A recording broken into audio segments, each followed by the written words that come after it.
Hai guys, gimana kabar kalian? Ketemu lagi dengan Bento di sini. Yap, kali ini kita akan nonton Master Europe ya.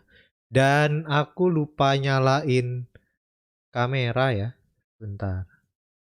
Bisa lupa loh. Dodol. Bentar.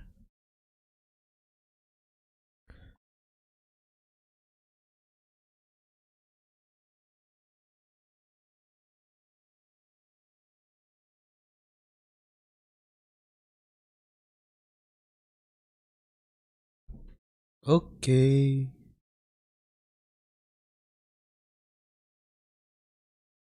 Tes. Cek. Tes. Nah, kita gedein di sini ya. Tes. Oke, good. Sudah good ya ini ya.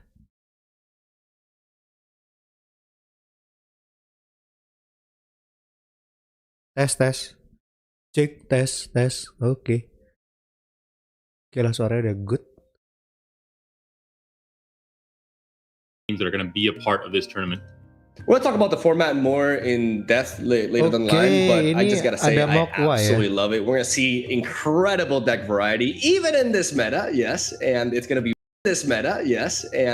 really exciting as we've already done this before. Last European Masters featured the champions, which happened to be Portugal. But in case you guys don't know, this is basically a month-long competition that has its group stage into playoffs, in which teams are represented by countries, or their countries, represented by 3 players each. So we're gonna dive more deep into that later. But now let's take a look at the past champions in Portugal. In Portugal, of course, a country that, I mean, Pepsi-Cola, Manitas, and Cyber Dragon, they were obviously very strong players, but I think they surprised everyone at the tournament, went along. In the last few matches, they were playing better. And wait, tunggu sebentar ya. Ada satu kesalahan. Was rewarded. I think just the positive energy and everything they had in the interviews we'll talk later as well. Very, I think, deserved champions. Okay, masuk. This tournament might be a different story. Completely different. It could be. I also like how they had a slow start at first. They lost their first 2 weeks of the group stage and then pulled a reverse sweep, not dropping any more series up until the grand finale. It was really kind of a rocky story in a way, and really goes to show that this tournament is more of a marathon than anything. It's about consistency, not just individual day results. So we're going to be in here for a ride for quite some time, and it's going to be fantastic, man, because like I said, this format is just straight up fire. It's so exciting, and we'll jump into it. But first, let's take a look at the recap of the first European Masters to give you an idea of what it was all about as we talk about the format later.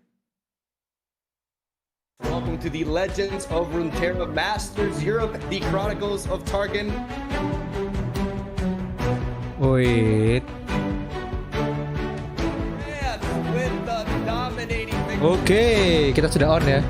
Halo Bang, malam. Halo.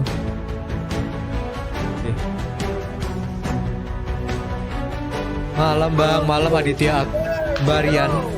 Firdan Tower, halo Bang, malam. Halo Firdan Tower. Michael DG, duel.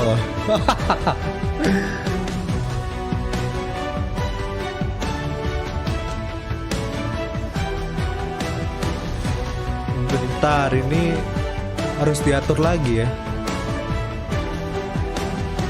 The map definitely checks out. With the swagger remote, with the fierce from the Portuguese team.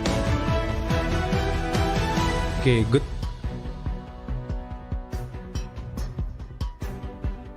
Kita belum tahu kekuatan negara-negaranya sih. Tapi kayaknya yang penting kita lihat deck-deck apa yang dibawa ya. For sure. Like I'm just Bang, kapan grup FB ada turnamen? Wah, kurang tahu ya. So thanks Annie.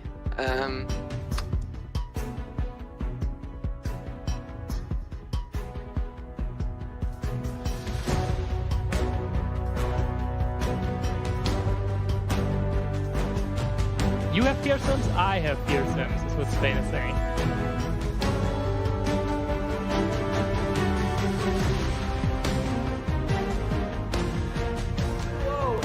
Advances to the finals of the European Masters. Portugal goes to the final four. Portugal, guys. Wah, ini Fiora Sen dulu ya. That's it. That's it. Halek kayak ini Bang. Ya, masih Halek belum mulai ya. Ntar lagi mulai. Is the victor of the European Masters. I already knew Pescola from before. I only knew Cyber from another small server of Portuguese players. This month it all changed. Now we talk every day. We train every day. We play together. We're more than just a team. We're actually friends at this point.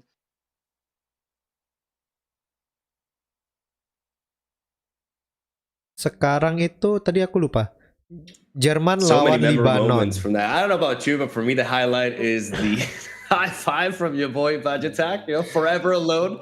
And we also got to mention that the Ini champion himself, Mokwai Manitas, has joined the sama caster Impetuous squad Panda as ya. well. We're casting alongside Fresh Lobster tomorrow too. Sayang sih si So that's Mokwai pretty ini cool. agak Yeah, definitely going to mention lagi caster salty aja pair dia. second caster pair for the tournament will be Fresh Lobster, who I think many of you know Kalian as one Fiora of the most 3-3. statistically, best tournament players in Runeterra's history. And Lahari Manitas ada as the Frost. last EU Masters champion. So I don't Hadir want to see bang, anyone thank you in Twitch John chat Firdaus, doubting thank whatever you. they say, because they have the accolades to back Thank up you, thank anything you. they want to say on stream. I mean, it's just I think they're gonna make us look bad, but it's gonna be fun. We have other qualities, Mogwai, other positives. Okay, think about Apakah You kalau say Asia so? tanding Alright. live kayak gini juga Sure. nggak sih? So let's talk about the format, shall we? Harusnya 'Cause pasti we got live a ya. lot of explaining to do, as this is a very different format than most competitive Runeterra tournaments. For me specifically, it is my favorite, even though it can be deemed Nggak tahu as nih formatnya apa, one of the most dibilang punishable beda. for the competitors themselves. At their expense, if that makes my viewing experience better, then I'll go with it, because it's phenomenal, man. We got seven different, I combine those two words together, 7 different decks in each lineup. So that alone is ada pretty 7 wild. deck ya. Run us through the format, Panda. You can do a better job at it than me. 7 First deck thing to mention, itu I think, berarti is the best. fact that we're going to be seeing 16 different countries. They qualified through ladder, Berapa through ya? a very rigorous and very, very competitive 2-week window at the very start of the Sub- season. They qualified through the best players for each country being the team captain and qualifying the country, and then the 3 best players. Apakah ada average Irelia LP, Azir di sini? Nah, makanya aku obviously pengen making ngeliat in for the nih, country, and then that's the seeding metanya that would be done, turnamen di would be through the Europe kayak averages of their gimana. LP. So we have the seedings for the groups. We had a snake draft for the different groups. So Group A is going to be obviously the first seed first, then Group B second seed, third seed, fourth seed for the different groups, and then we snake Suara tak around. kecilin So dikit I think ya. it's very typical in a lot of sports, and it makes it so the groups are as balanced as possible. The key thing to note here, of course, is going to be 6 different match days for group stages. So each team plays against each other team in their group 2 times, 6 games total. At the end of this group stage, the 2 best teams in each group advance the top 8 to the playoffs. There'll be a quarterfinal on June 20th, I believe, on Sunday. And then we'll have on the next weekend after that, the semifinals and the final in one kind of championship Kalau bracket day best of at the very end of 7 the month. itu So artinya if dia you bawa just 4 want the deck ya. general notes of the scheduling, every single weekend from right now dia until the end bawa- of June, you will have premium Runeterra action at your display on this Twitch channel pretty much every Saturday and Sunday. So a lot for the viewers to watch Dia and to unpack, a lot for the bawa- players to prepare for, and the meta might shift through balance changes as well, and a lot for us to cast as well. So I think everyone will be very 6 happy deck ya. if you're involved with Satu ban. Runeterra in this next month.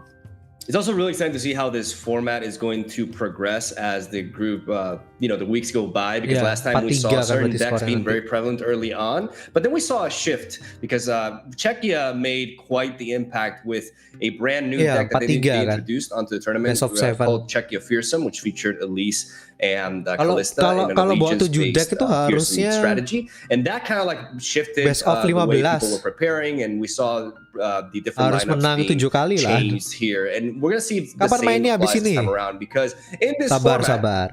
each of these countries will have to present 7 decks. Deck list sudah aku taruh di every DC single kok week, kalau belum ada. and Oke, these tak coba 7 lihat decks ya. will have every player will be able to ban 2 different champions from Oh, these baik lineups. You can run the sekali. same champion up to 2 times in said lineup, and this is going to lead to all sorts of different decks Nah, going at it, as we lihat. will have a best of Ini 3 deck conquest listnya ya. format after the pick and bans phase occurs. So it's Iya, going to be 7 really deck. exciting. Let's take a look at Berarti the actual format a little bit so we can Berarti run ini it down. ya, But kita that's lihat basically ya. the gist of it. Really, really exciting, because I feel like this really opens up for Ayo Nia diversity in Surima ya, regards ini to pasti matchups Irelia in this Azir. game. Ada ya And Irelia I think Azir, with Irelia Blizzard Azir. Runeterra at its core, Lisandra one of its Trundle, biggest strengths as a card game Lis is Trundle, to Nasus Stress portray pasti, all Zoe sorts of Lee Sin, different oke, mau strategies, and it's Ya really exciting for ini me that we memang have a format that apa really namanya rewards this. memang And kinda like meta-metanya more than ya. awards it, really Jerman forces it, bawanya right? Which is mantap banget a nih, way to bagus get banget nih. players, especially competitors, to play all sorts of different Agro, things. sedangkan Italia Exactly. I mean, it used to be 9 agro, decks and 3 bands. Now it's kind of been agro. reduced a little bit. Wow, in terms Italia of agro semua variability ya. and being able to Kecuali prepare a Nasus bit more, Stress but it's dengan still hard Lisandra to target Trundle. decks. So it Sisanya really is agro. more of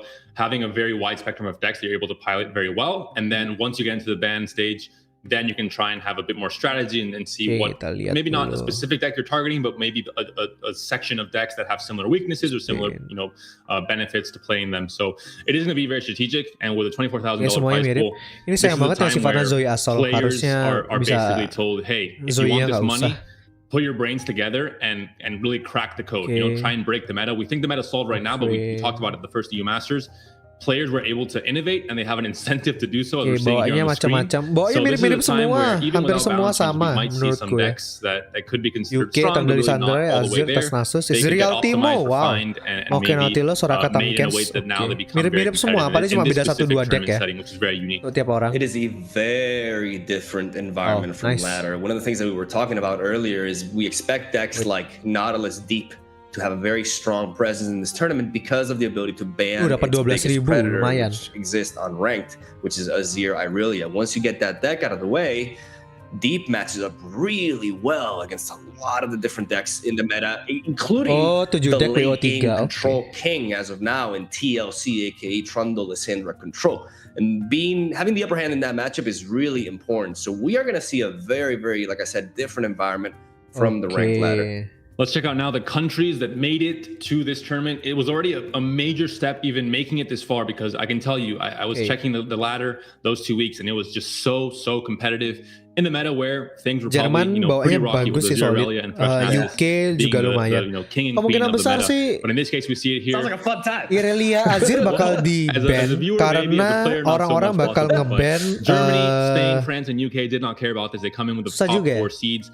Germany, Spain, and France, powerhouse nations in Europe. I think no one is surprised to see in the top 3. I think it was expected. UK coming in as number 4. I think it was a surprise to many. And we'll see if they can live up to this Azir kind of top 4 kemungkinan seed bakal di potential. ban juga Czechia, karena Poland, Russia, and Italy. yang Also lain not too surprising. bakal Definitely, I think susah maybe not menang the lawan powerhouse Irelia nations, but Azir ya. still dark horse favorites to win it with Czechia, with Pokravac, Poland with Soraka Alan Tem ada yang bawa kok, ada banyak yang bawa Soraka Tamkens. Soraka Tamkens tuh bagus untuk turnamen loh ya. And taking a look at the lower aspect of the bracket here, we see 5 countries that have qualified onto this edition of the Masters Europe that did not qualify last time around. Those are Turkey, Ukraine, Finland, Sweden, and Lebanon even. They all made Tapi it. banyak yang bawa kontak Irelia Azir juga. And Bulgaria did not manage to qualify. Ya. Very important to know with Croatia, because Croatia actually was a playoffs contender. Made it all the way to the semifinals in the past European Masters, but this time they were not able to qualify for the tournament. A lot of new names regarding countries and a lot of new names regarding players. Many of these lineups have changed completely as well from last time. We'll check out the groups now and see how these countries fit into their final groups going into this tournament. Group A, Germany, Italy, Turkey, and Lebanon. Group B, Spain, and the CIS region basically is all lumped in there. We have Russia, Ukraine, and Latvia. Friends and maybe enemies in this group now. Going to be a lot of good storylines there as well. Group C, what I think is maybe the group of death, Mogwai. France, Poland, Belgium, and Sweden. And Group D, UK, Czechia, Finland, and Portugal. Yeah, yang pasti di bawah tuh Nasus Stress semuanya ya. Right there. We saw France and Poland actually in the same group last time in the European Masters, and they went at it. Eventually, France came out on top in the playoffs, but Poland was a powerful contender.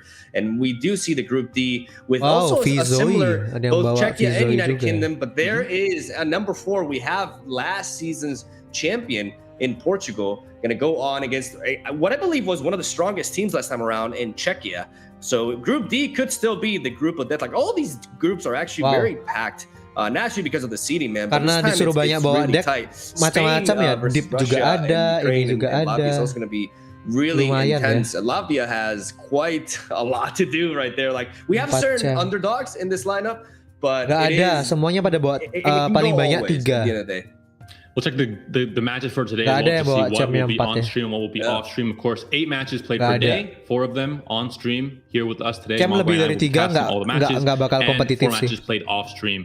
And these, of course, will be rotating as we move along through the 6 different group stage days in the next few weekends. To start things off, Germany, our number 1 seed with our number 1 player, Teddy, at the helm, going to be playing against Lebanon. Sorry, a very good tournament player, will be leading that group. But Sorry is going to be with a player that barely made it to Masters, so barely was able to meet the criteria to qualify the country. And their third player is a player that is, I believe, was platinum or diamond at the time of qualifying. So it's happened last tournament as well, where you had a player from Latvia that wasn't even Masters in the tournament. But this will be the case as well for mantap, the mau first watch match of party today. juga, malah diajakin meeting. No bias, Mogwai. We're going to be completely objective about we who are to root for. professionals. Gila, asik We'll banget diajakin France meeting versus Sweden ya. at Kerjaan. 5, and United Kingdom versus Portugal to round things off at the end of it, with the reigning champions trying to get a good start in their first group stage match today. Ini orang Europe Master gimana caranya Indo bisa masuk? Clear cases of favorites versus underdogs. Like Lebanon and Latvia have some powerhouse opponents to take down here. And if they manage to do so, that would be an incredible morale boost for the start of the tournament. While Germany and Spain, they performed really well up to this qualifying and everything, but that also adds extra pressure as well. And the game of today, the game that we will be highlighting today on social media channels and here on stream, I think it can be no other than the United Kingdom versus Portugal, because Portugal, they're our reigning champions. Their team is quite different. We mentioned Manitas being on the cash list this time around, and Cyberdragon not making it through with the country. Spain, Latvia, France, Sweden, the man we know and love from the sama interviews, Portugal. someone that just has so much positive energy. Negara favoritku UK sih, semoga UK bisa menang ya. As the leader for Portugal, hoping to maybe make it a back-to-back, but we're still very far from that being even a possibility. And this is the very start of their journey. They have to win this game against the 4th seed, so the best seed in their group, United Kingdom, bringing in some great players like Jimmy, like Physical, and like Castor Gems. The thing is about this matchup is that there's a lot of things to consider, because first of all, United Kingdom has had a bit of an underwhelming performance in general in competitive Legends of Runeterra, but this is a completely different roster from before. While one would think that Portugal, the past champions, are the favorite for this one, they are actually number 13 in the seed overall. While United Kingdom, I believe last time around, they were like around 12 or something, and now they're number 4. Again, all of the players representing the UK, completely different from last time. So this could turn out to be a powerhouse country this time around. And Portugal has only one of the 3 championship members of the last European Masters. So there's a lot on the line for Portugal here. Like they are technically defending their title in this, but they are not, if they have a rough start, we've seen them come back from that before, right? But I think it's a good chance for UK to make a statement here. Tapi kalau Indonesia sih jauh banget ya. Of course, to our game 1, we're going to get the whole ceremony started here for Germany versus Lebanon. And let's go over the players. That's the first thing we should be doing here. Teddy 314. Remember this name. He's the number 1 player on ladder when they qualify with a snapshot for ladder. Libanon, Teddy, Nawatik sama Guster Driver. So really, just someone that has been tearing it up on ladder, but has only really been in the competitive space for a few months now. So maybe doesn't have that experience, but he seems to be, I guess, following the German stereotypes of just a cold, calculated killer on ladder, just getting more and more LP and just not losing. We have Navitic, someone we saw in the last seasonal, and also just someone that I think everyone recognizes from ladder if you're a top player in Europe. And then Ghoster Driver, someone that we've seen in many tournaments, but hasn't really made that jump into kind of stardom like players like Gamebreaker or Lobster or some of the more well-known German players. And representing Lebanon, we have Sorry, perhaps the biggest reason why this country was able to qualify nonton for pengen lihat wajahku atau enggak Europe. And then kalau enggak nanti tak hilangin ini apa namanya I believe Champion Unknown is the player who was ranked Diamond 1. Biar kalian bisa lihat gamenya lebih fokus. It's going to be really interesting to see how this team pairs up against the number 1. Like we have, like I said, the absolute udah case diamond of kah, the Bang Ben, favorite udah versus the underdog. Akhirnya kemarin Sorry has a big matchup again of him, because these 3 German players are just on another level, man. We're going to move now into the picks and bans to see what kita punya stiker the players have brought. We're going to see what deck the players are going to ban. Of course, remember, 2 bans, you're banning not a deck, but a champion. If a champion is brought twice, if someone brings Ezreal Draven and discard aggro, you're done goof, because if someone bans Draven, you have 2 less decks to work with. So most players are not going to be repeating decks. If you want Mogwai, I'm going to go over the German decks really quick. Azir Irelia, TLC, Thresh Nasus. Jerman no kayaknya ya. Most teams will bring these three decks. Harusnya three sih tier 1 decks in this meta. Jerman nge-bannya Thresh Nasus, Deep, Overwhelm with Shurima, and Tom Kent Soraka. All decks that I think no surprises there. Thresh Nasus sama Lissandra sih kalau aku ya.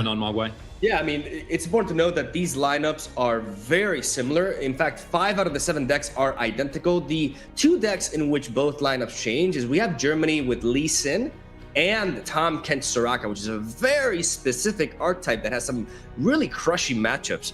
While Lebanon is playing Dragons with Shyvana, and they're also playing one of the decks that got banned, which is Ashe LeBlanc. And we see, first of all, this is not surprising. Both banned di-ban semua ya. Like, this is something that we're going to expect to happen regularly throughout the tournament, ladies and gentlemen. So if you're tired of seeing Irelia, Azir, and Ladder, do not worry. It's gonna get sama hero-nya nggak bisa di-pick lagi. The Ashe ban from Germany and the Lee Sin ban. So 2 decks that are very different got banned right here. Very important to note that Tom Kent Soraka is making it through. And this deck can be really problematic. Tunggu, aku bingung. Choose it to the right matchup. Kalau misalkan decknya di-ban, kenapa kok championnya yang di-ban juga sama gitu? Maksudnya gimana ya? So, and we saw it even in the last EU Masters. A lot of these decks are coming back and still a very similar. Lee Sin was in the last EU Masters. Tom Kent Soraka as well. Frostbite, deck is very good. Mid-range decks and very good. Kalau dikecilin jadi aneh, jadi jelek ya. Aggro or decks like Azir Irelia aren't on the table. They can become very strong, which is why maybe there was a ban there from Germany. I think the thing to note here will be, will players be banning Azir or will players be banning Irelia when they ban the deck? I think that's the thing to keep track of. Until now, it's been 2 Azir bans, so Azir, it seems to be getting more of the hate. We'll see that changes around. I think bringing 2 Azir or 2 Irelia decks is a bit of a bad case here. As we have, this is a very interesting matchup. We have the late game TLC Trundle Lysandra control with the Watcher Matron as a win condition facing off against Overwhelm, which is a deck that we can also expect to be quite represented in this tournament, as it is, in a way, it's a slow aggro deck, right? It's a deck that just tries to overpower you and capitalize on weak spread out board states and just overpower them with the Overwhelm mechanic. So this is going to be an intriguing matchup, and I do believe that Sivir can be pretty prevalent here with her Spell Shield. And obviously we got Renekton, or as I like to call him, Reggaeton, taking on some damage here as well, as he can challenge some smaller units. Like, I think they only have like Avaros Sentry and Tavern Keeper as an early game unit. So it's a race here. We have Germany playing Watcher, and their objective is to win by turn 8 or 9 by generating the Watcher through Spectrum Matron, while Lebanon has to kill them before that happens. And right away, we'll be seeing the names and the webcams will be switching around, corresponding to the different players on each team. So we'll be able to highlight and put on the spotlight all the different players that had a webcam and give us access to that. So we're going to have a much better chance to have a more personal connection with the players' reactions, with the players. Berarti Lysandra Trundle melawan Renekton. So it'll be really cool to see. I think kalau Lysandranya bisa defend mah enak. Tapi kayak Lysandra Trundle bisa kalah deh. Piloting the game, but I'm going to expect it to be Sorry for Team Lebanon and Teddy for Team Germany. Did we see them go for the mulligan, or did they keep that Battle Fury?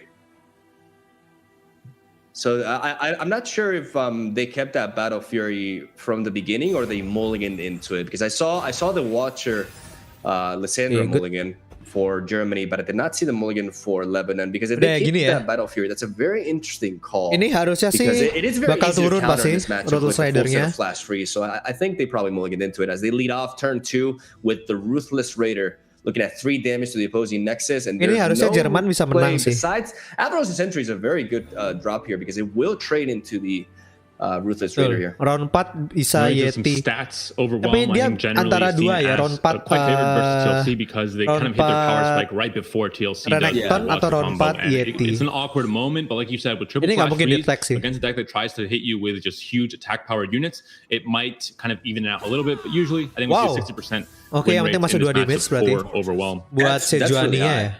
Like that's very high, 60%.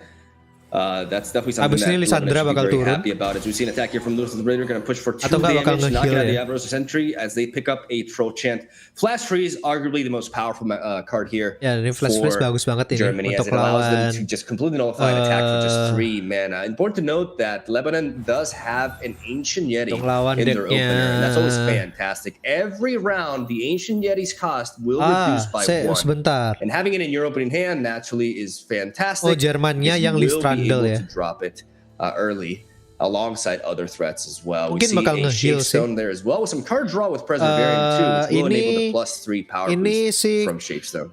Jerman And cuma Rexon, of course, butuh is great as a draw champion, but he is missing Randall. that vulnerable synergy. Hasn't found the Merciless Hunter, hasn't found the Exhaust, hasn't found just the key cards you need to get the most out of him. But still, he can obviously become kalau a kayak threat gini ya pasti later on if those cards are ada found delaynya. and has a chance to act kind of as a removal. Vulnerable really helped with allowing this deck to do its own thing, have its own game plan, but also nggak langsung 6 orang, satu-satu sih that might harusnya. spiral out of control against some of the decks. Germany here has several options. They could drop Lysandra or Ngeri choose juga to kalau drop yang the main Tavern langsung Keeper. I believe Lysandra rame-rame makes ya. more sense. They still don't have enough health to heal with the Tavern Keeper, and they have quite a bit, but they decide to pass and see what they what their opponent does first. They have to play reactively in this matchup. I really like that approach, as they decide to drop the Ruthless Raider instead of playing the Preservarium, keeping that card draw for later. But important to note that until they play that Preservarium, that Shapestone will be quite weak. It'll actually be like what's the 1 mana burst we spell from Demacia? I forgot the name, but it's basically that. Oh, they dropped the Tavern Keeper instead. Interesting. If you figure out the aim, I think it's for a reason, Mogwai. I think not many people are playing a +1/+1 for 1 mana. Just dilutes the hand a bit too much. So hopefully Shapestone can evolve and become its true powerful self with a +3/+1 that makes it a staple in so many Shurima decks right now. What do you think they opted to go with a Tavern Keeper instead of Lysandra here? I guess Lysandra is the win condition. Yeah, it's important to note that. So they don't want it to be removed early on. So that makes complete sense. I was thinking about like Lysandra and just non-Watcher focused decks, but it actually, never mind what I said. This makes complete sense here because dropping Lysandra early leaves it open to vulnerable procs and to be hung down by Renekton there. So it's better to keep it in hand, to work for those ice pillars, make sure that once you play Lysandra, you will antara generate draw Watcher. Yeti atau Sivir. Nah, Sivir yang di drop. Off stream, we see it there. Italy off to a hot start. Wow. 1-0 win already over Turkey. I don't know what they were playing. Maybe discard aggro or spiders, because that is a record win right there. We're still in turn 4 here, and they already have that first win against Turkey in the match that's being played off stream for this Group A. Very important. What I was referencing earlier, Sivir is generally run as a one-off in this deck, I believe. Sejuani being a 2-of. Sivir is really good here because that spell shield is super annoying for Watcher. They may even have to use ini sih pokoknya Jerman sudah mendingan ya. Dia tinggal defend aja gimana sekarang caranya. Trundle-nya next round bisa turun, tapi kalau Trundle turun, dia kemungkinan besar akan turunin Yeti atau Renekton, terus Renektonnya nanti bisa dikasih Battle Fury. Ya dikasih yang mana 8 itu, attack-nya langsung jadi 12. Langsung bisa level up. Ini kayaknya sih Jerman pas aja sih. Oke, diturunin. Berarti bisa nggak kena damage ya si ini. Tapi jadi nge-trade.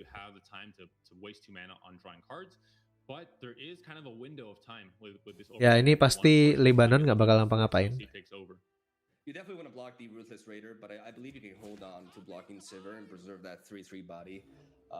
Either of Apakah bakal terima 5 damage di Jerman? Sayang banget sih dia kalau terima 5 damage. Pakai back sound. Nanti kena copyright ya. With that Blighted Ravine and the Withering Whale, you can afford to take this hit and make better use of this pretty decent body. As we can definitely expect a Trundle to be played next turn. Kalau delay 5 menit nggak bisa ketahuan. Kalau turnya besar kayak gini, paling delaynya antara 10 sampai 15 menit ya. Which is one of the key combo pieces here. So it seems like the Germany is going to be setting up that late game plan, but the question is, can they make it until then? And the Tavern Keeper is definitely going to help with that because you heal 3, you have another kind of mid-range 3/3 body that can trade with some things and prevent some damage, of course, from higher statted overwhelm units. And Ini aja minta izin sama istrinya agak susah ini. like you mentioned, is very Ini kemungkinan besar sih Trundle turun ya. has to react in a different way. Sometimes it's just spam avalanche, spam board clears, and just clear off, these pesky spiders or these smaller units. But against Nah, Renektonnya bisa turun nih. Units like Tavern Keeper, units like Trundle that have some health. Ini Renekton turun kayaknya. Oh, Yeti-nya diturunin, oke. No. Trundle-nya nggak mungkin nyerang sih. Ini pasti pas. Libanon juga ngepas. Apa dia mau ngedraw? Libanon ngedraw juga bisa, tapi next round-nya 1, 2, 3, 4, 5, 6, 8. Oke, masih 8. Ini Renekton pasti turun sih. Tapi Renekton turun bisa dikasih flash freeze ya. Udah enak udah.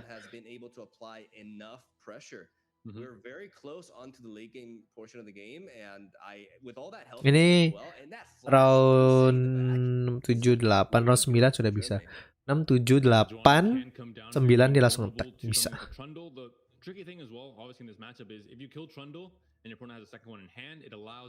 Oh, no.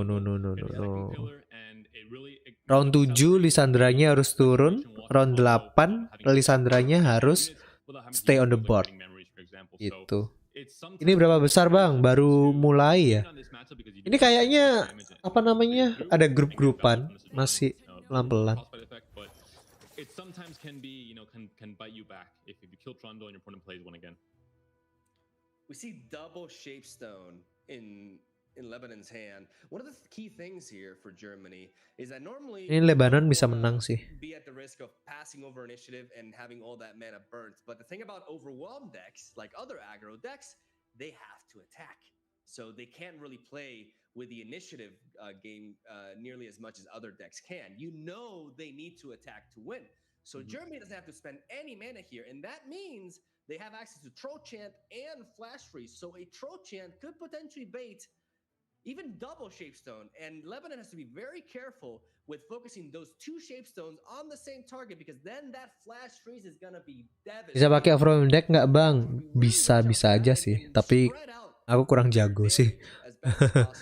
But taking down Trundle with Troll Chant is really difficult, especially when you have no unit on the board. Ini Jerman lagi bingung sih. Overwhelm deck ini kemungkinan besar bisa menang. I think this is a turn that, if Lebanon has their way, clears the board, gets some great value trades, they're going to have a scary board that unless you have a Ruination to reset, you'll have a hard time dealing with it. It'll just start, getting bigger and bigger, and you'll have things like Battle Fury. Are you gonna make it burn that mana? Okay, no, I thought that was I was like, what are you doing? Wasn't in yet. Now the attack is in, and now the time where they can't be Pinter yang ditarik pakai Sivir ya, karena Sivirnya nggak bisa di flash freeze, nggak bisa dikasih Troll Chan. Bagus banget. Jerman yang Lisandra bang, betul. Jerman yang Lisandra. So ya, sorry ngelawan Ghost Rider. Gak tahu juga sih. It probably still will be targeting Sivir just to remove the spell shield so they can potentially flash freeze. But if it doesn't, if they use Troll Chant to reduce, lumayan buang 2 spell biji kalau mau amanin Trundle. About flash freeze, halting them down. So that's a very good decision by Germany. Oh. It's very important to pop the spell shield. But now they can go for a Shapestone here and force out that flash freeze. I still think that Shapestone is Gila, masuk 5 damage lagi ya. Sakit loh. List Trundle round 7 sudah kena 10 damage, susah ya. Tapi habis ini Lisandranya bisa turun, terus juga pakai itu bisa turun. Oke. Keluar flash freeze-nya keluar. Will Germany opt to use the flash freeze, or will they let this go down? This is always it's not an easy call to make because that flash freeze is incredibly valuable. It can be the difference, and they could just let Trundle go down and then drop the Tavern Keeper to try to develop a bit the board again and heal up and preserve that flash freeze for later. Dikasih mati. Flash freeze-nya disimpan. On top of not just current threats but just the bigger picture, the entire game plan, and they know Ini bisa keluar ini sih landmarknya yang nge-heal ya. Buat bunuh Yeti-nya. Tapi tetap nggak bisa bunuh Sivir-nya. Grapper main nggak bang? Kayaknya nggak sih ya. Oke.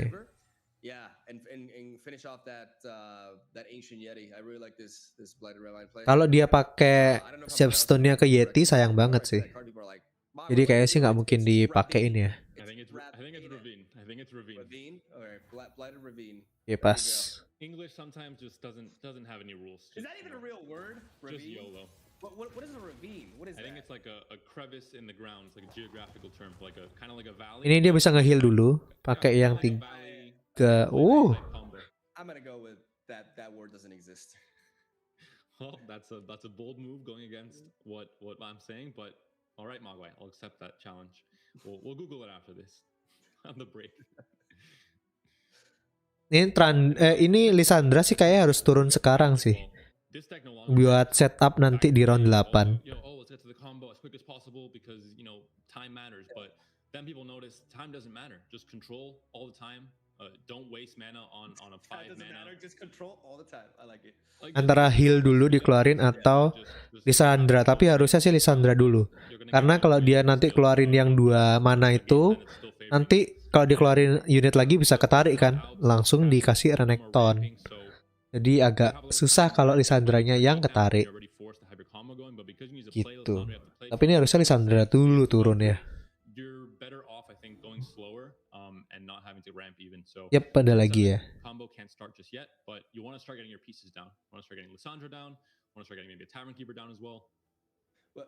Nggak tahu ya si Jerman mikir apa. Mungkin nanti flash freeze-nya untuk trade yang lebih besar lagi. Toh juga tadi si Virya nggak ada overwhelm ya. Jadi dikasih aja lewat. Trundle juga kan gunanya untuk Ice Pillar-nya kan 8 mana.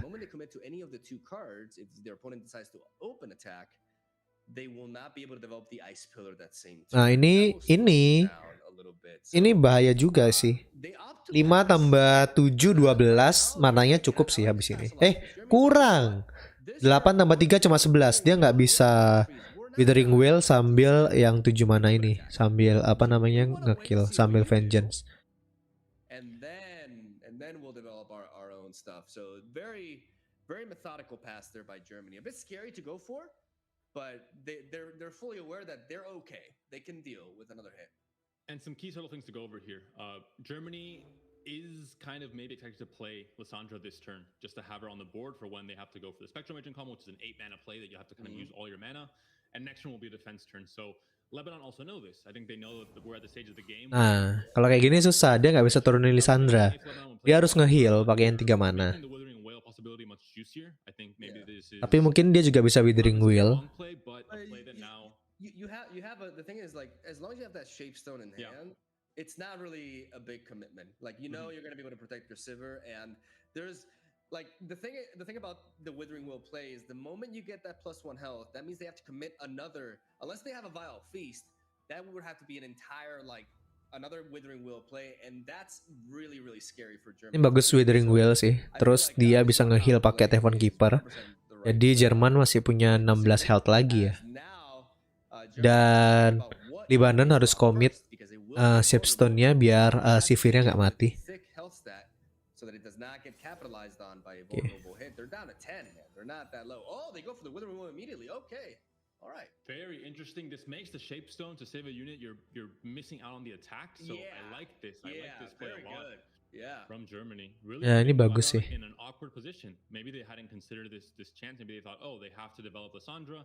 They're not going to play defensive this turn. They'll play on fast speed and burst speed spells next turn while we're attacking. But Germany going against the grain here, going for the Withering Wheel now, and making any kind. The only spell here that in this deck, Troll Chant as well, but even then, Troll Chant wouldn't help in its secondary, clause of reducing attack here.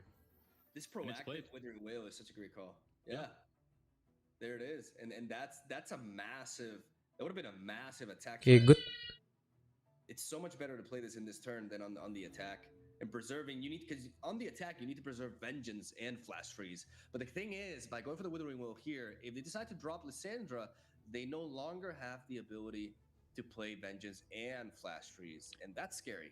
And Lissandra's coming in with a vulnerable tag as well. Exactly. Because of the Rockhopper's landmark, the Rolling Sands there on the board. So already makes, the unit that you want to survive, already puts her at a pickle, which maybe Lebanon will decide to just brush her to the side to push more damage through with the overwhelm units, or maybe she'll be tried to get killed next turn as well.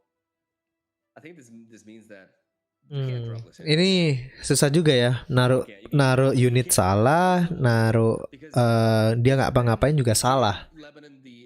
Harusnya sih dia bisa Taven Keeper, tapi nanti mananya jadi, nah Renekton sudah turun. Or even like just challenger with the Omen Hawk and go face with everything else. Yeah. And all of a sudden, like you're vulnerable.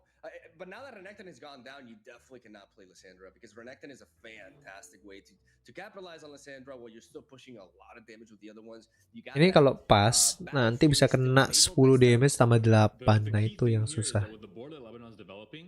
If they're able to threaten lethal on the open attack without playing Battle Fury first, that gives them an enormous advantage, because then Germany has to commit their Flash Freeze first, and Lebanon can react with a Battle Fury after the fact. Kalau kayak gini sih Jerman masih bisa defend. They miss out on one actually. No, not with the Omen Hawk.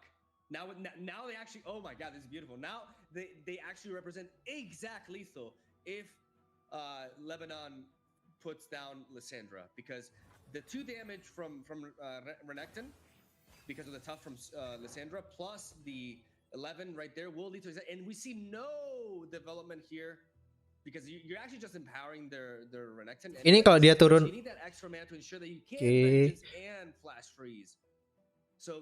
ini cuma butuh di Vengeance 1. They have to lead off with the Vengeance, because that means, because if you lead off with the Flash Freeze, they can rebuff that frostbitten unit, and therefore you're put in a situation where you have to Flash Freeze and Vengeance the same. Ini harus Vengeance Severe sih, kalau nggak Severe-nya bisa level up. Wait for them to buff something and Flash Freeze that. Terus kena 10 damage, it's okay lah. Will obviously take away the attack for this attack turn, but there will still be a very strong unit with Battle Fury on for, it's granted, it's not a give effect, it's going to be there for the whole game. So still you have to keep track of one very important thing to note. Tapi next turn, because there's oh ya nggak bisa. But having this champion spell in hand for Lebanon is a way of getting something. Dia harus Vengeance si Severe. So maybe something they're keeping Salah. Salah. Kalau aku sih Vengeance dulu sih. Ya, tapi dia nggak tahu kalau ada ini Battle Fury di tangan ya. I mean, at the same time, by doing this, your opponent doesn't know what you have, right? So if you could still have more Flash Freezes, so focusing on a Battle Fury here is risky. Tapi yang di Battle Fury bisa di Vengeance, ya lebih bagus sih. Lebih bagus sih. I give her more attack and she's at 0 right now, but then she's obviously the ideal target for Vengeance because you get kill on and also the Battle Fury. Tapi gini juga bisa lebih bagus karena yang di Battle Fury bisa di Vengeance. Ya. It's gonna dodge, better lah. But it's a unit that won't have overwhelm, that maybe can just be chump blocked later on. But if it gets Vengeance, you're just losing a 1-mana unit and you still have Renekton, Sivir, and Tony. I really like Battle Fury on the Ya betul. Vengeance buat unit yang di Battle yang di and the Rolling Sands on Battle Fury, betul. No vulnerable procs. Oh, they're going after Sejuani. Okay. Wow, kenapa ke Sejuani ya? And now you have to Vengeance 100% or you die. The juicy target here, 10 damage still going through, so Germany going down to 3 HP, and they don't have mana to play Lissandra this turn. They can play the combo next turn because they're going to need, 11 unit mana, which is not possible in Runeterra. And Sivir as well, but she doesn't have the spell shield anymore, which is important. The next attack token turn cannot be any kind of game-winning turn for Germany. So there's going to be at least one more big attack from. Ini pasti turun dulu. Wow. Very, very hard to get that off. Try and defend against that next turn as well. And you still have, the Wild Claw coming in for 6 mana. So no Ruination in hand means that there's no way to clear this board from Lebanon. Pasti Espilar dulu. On the board is pretty devastating, especially after that Fading Memories draw, because they can They can full on enable. If they had Lissandra on the board, they could full on enable the Watcher. But Lebanon has done a great job at just not allowing that to happen. And Lebanon is just like, hey, yeah, you harusnya sih di that's not enough. You will die. So, and this is a case where right now on the board they're winning. Why play more into Runation? You know, there's still 10 mana up. Runation's a card that's in the deck for Germany. Ice Pillar is in many cases obviously a part of the combo, but also just a priority pass. You play Ice Pillar, you get your mana refilled, and you wait to see what your opponent does. If your opponent is maybe inexperienced and plays another big unit because you're like, oh, look how big my board is, then you get Runation and everything goes to, well, it goes badly. I'm not going to curse on stream, but that's not going to be the case here though for Germany. No Runation in hand, no way to reset the board. Ini harus vending memories ke situ sih. We have a very important interaction that's not perhaps as intuitive is we're seeing them develop a unit, but the Roiling Sands it's not talking because these Ice Pillars already have vulnerable. And that's very nice that works like that. Otherwise, this would be very easy to counter with this sort of deck. So even though they're playing, Lissandra turun harusnya. Mau nggak mau Lissandra turun. Like the next unit they play will be vulnerable, and that's super key because what do? You can't. I don't think you can afford to play the Spectral Matron here. Atau Matron. I mean, if you play Spectral Matron, that's the only blocker. So you need to attack with this ephemeral Spectral Matron and really hope for a trade. But they're opening themselves wide up. Like whenever you commit yourself to the Spectral Matron here, that's it. That's all they got. And right now they have no spell in hand. They are completely vulnerable to an open attack. So can Lebanon set up a threatening open attack here? I like that Alpha Wallclaw. I think that Alpha Wallclaw really does do it here. Ya, dia harus turunin Alpha Wallclaw atau turunin yang 2 mana sih. Again, it's just 3 HP right now for Teddy and Germany and their team. And they don't have any, like you said, they don't have any spells in hand, so they don't have any way to interact at fast speed off the open. So we'll see what the top deck will be. We've seen many Yu-Gi-Oh moments where all of a sudden mau ngeluarin Matron, mau nge-press boardnya lawan kali ya, mungkin ya. Kadang pikirnya pro player kita juga bingung ya, kenapa kok bisa begitu gitu ya. Karena menurutku agak aneh sih. Karena kalau dia kayak gini, dia cuma punya 1 body, nanti punya 2 body kan. Sedangkan kalau dia Lissandra sama si Heal, dia punya 3 body, lebih banyak 1. Ya tapi gini gara-gara ini bisa narik ya, ya benar juga sih. Bang kalau turnamen negara gini lawannya 1-1 atau gimana? Ini 3-3 ini. Ini turnamen khusus ini ya. Ini bagus, tapi ini nggak mungkin Renektonnya bakal spell Renektonnya dipakai ya. Kalau dipakai dia nggak bisa naruh Renekton lagi nanti next roundnya. Ini bagus sih. Ya aku lupa efeknya Ice Pillar bisa narik ya. Ya ini bagus sih. Kalau gitu bagus lah dia nurunin Matron bagus sih. This Ruthless Predator this turn also with 2 spell mana still up for Germany. They might have a troll chance, so I mean, I think it's not even worth even considering that as a possibility. There we see the Omen Hawk coming in clutch with a 4. Wah, nggak bisa. Ini tinggal tergantung draw-nya si Jerman. Lihat draw-nya Jerman. Ah! Bisa. File Fish-nya bisa. Oh iya sih, itu ditarik ke situ ya, bener juga. Gak bisa. N sudah N.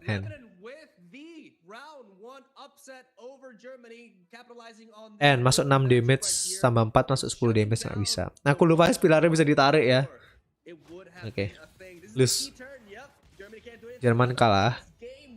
Lissandra Trundle kalah. Oke.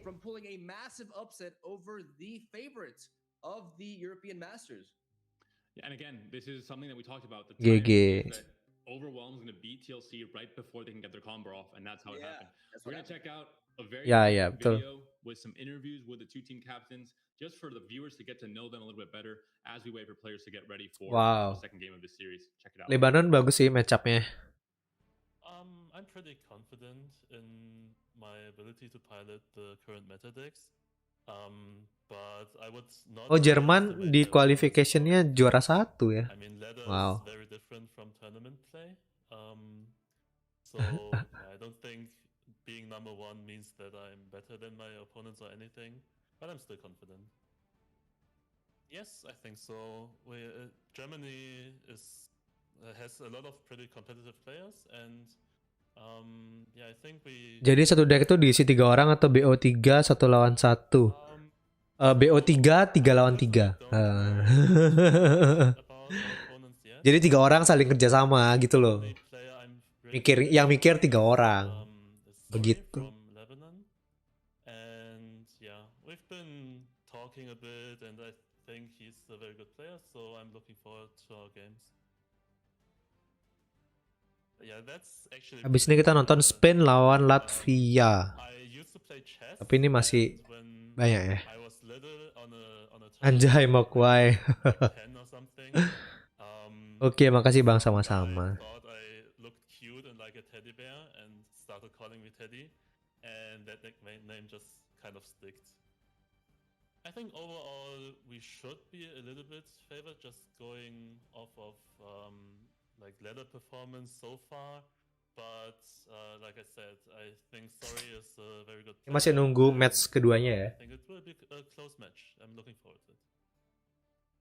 It was really rough because I'm trying to get to top 16, and there's a lot of people trying to beat me. Like there's probably like 5 German players, 3 Turkish players, so it's only literally 1 Lebanese player trying to hit top 16. So it was pretty rough, and mentally it was stressful. Sampai subuh nih kayaknya, sampai jam 12 di sini, sampai jam 11 di sana ya. I dropped a lot of LP and I had to gain it back. That was really stressful. The team dynamic, I only know Reaper as the second player, and he's pretty good. We've talked a little bit, we've played the game together, we kind of hit it off, and it's going well between us. As for the third player, I do not know who he is yet, because he's not Masters, so Riot has to check who the player is, then they'll tell us to confirm if they want to play or not, and then we'll try to practice together before the tournament, and we see how it goes. My group is very stacked. Like we've got Germany. They have a lot of good. Ada telepon tiba-tiba ya, sebentar. Really good. Like they were climbing on the last day. They were crazy climbing, and no one was safe, to be honest, between the Germans. Even the first place was kinda a little bit scared of someone taking his spot. Italy are very like Italy and Germany both have. Kalau pandemik sudah hilang, nggak kebayang turni offline-nya. Kenapa nggak kebayang turni offline-nya? Kayaknya bakal keren sih. Halo Bang Bento, maaf telat, nggak apa-apa, santai. Ya, karena kan Trundle Lissandra itu late game banget ya. Nggak bisa dikontrol. I think it's probably the toughest group between all the groups. Oh, my origin story. So it came from Overwatch. I used to play lots of Overwatch, and I made a new account. And usually when you make a new account, you get matched into lower skilled players. And since I've played the game for quite a while, I pretty much stomped the games. So I wanted to apologize for the people I've been ruining their games pretty much. So I chose the name Sorry, and everyone, I started meeting new people, and everyone just called me by that name, and I just went with it. I also go by Trickster Sorry, but I rather people call me Sorry. This is Germany. I think is probably the strongest team in the group. They have Teddy. I've played against him on ladder. The second player I think is Ghost Driver, which is a very good player. Very known in tournament scene as well. Gak lah, nggak ngaruh. Besar itu kan kena yang ephemeral.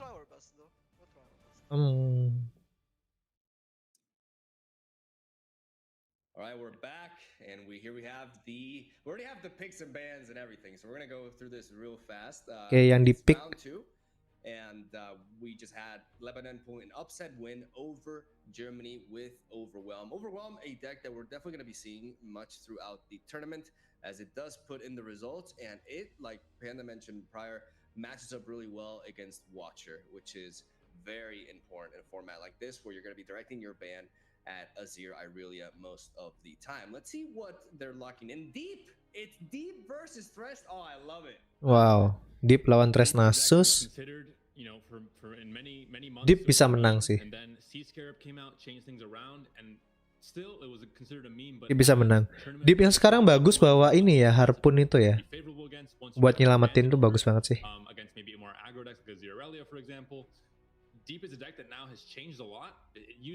Itu kemarin lawan, sekarang beberapa Deep bawa kartu itu ya. Dan itu bisa buat nyelamatin Maokai, buat nyelamatin yang lain, bagus banget kartunya.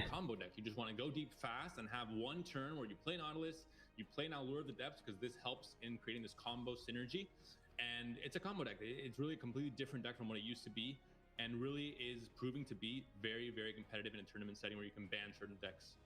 I love watching Deep, especially Deep piloted by the best players in the world. I don't know what it is about this archetype, but it's not just me. It resonates throughout the entire player base. I've met like very few people who actually dislike. Nautilus bakal dibuang, Lord of Deep dibuang. Ini Deepnya dibuang semua sih. Kalau yang di atas, Black Spear-nya dibuang, Thresh-nya dibuang, Fading Icon, Curse Keeper disimpan sih. It's kind of a mix. You want to have going, cards to go deep very quickly, but then also payoff cards with a few sea monsters or Nautilus for later on. So it's always. Kalau aku replace semua sih ini, yang deepnya. Kenapa bawa Stalking Shadow ya? Menarik. Ya, Bone Skewer namanya ya. Aku lupa namanya. I'm so sorry. Ntar perbaiki dulu ini. Oh, Thresh-nya disimpan. Wow. Phenomenal pickup for Reaper. That does wonders for their curve, as now they don't have a turn 1 play necessarily, but they can lead off turn 2 with an attack with the Fading Icon, and then they can set up a Curse Keeper into a first wave, drawing picking the better option, or even Merciless Hunter. But I believe the 1 drop there alongside the 2 drop can just allow them to have a very nasty attack. Nautilusnya disimpan. Fading Icon is going to go down here, and we see that kalau ini bakal pas sih kayaknya. There is Deadbloom Wanderer that's going to help them trade a bit, but Merciless Hunter can also come in and nullify that a little bit. Wah, ini deepnya berat sih. Dan Thresh Nasusnya draw-nya bagus banget ya. It's not a deck that you can just think, oh, this is kind of a long-term game plan. I can go slow. It can adapt depending on its hand, and it might. Deep has always been a deck, even before and now as well, that can find itself in trouble in the early to mid game if it doesn't find the right cards. This is looking really scary for Germany. Ya, ini Jerman bisa kalah lagi nih. Apakah Jerman kalau kalah ini bisa comeback nggak ya? Ini soalnya tangannya Jerman jelek banget menurutku ya, sedangkan tangannya Thresh Nasusnya bagus banget. Ini walaupun dia turun yang 3 mana ini masih kurang oke menurutku. Oh, lihat kartunya.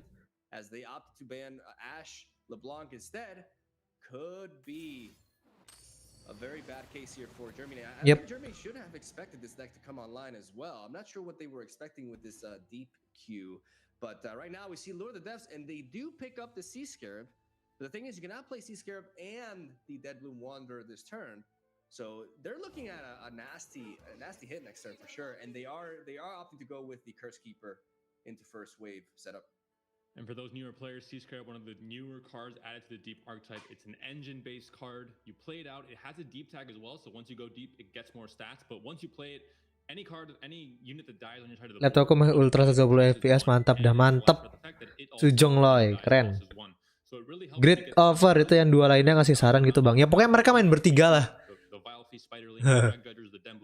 Mau ngasih saran boleh, mau ngapain boleh. Pokoknya dia main bertiga, 3 lawan 3 ya. Mau gerakin 1 orang juga nggak apa-apa. And then playing on curve the Devourer of the Depths to try to weaken their attack a little bit.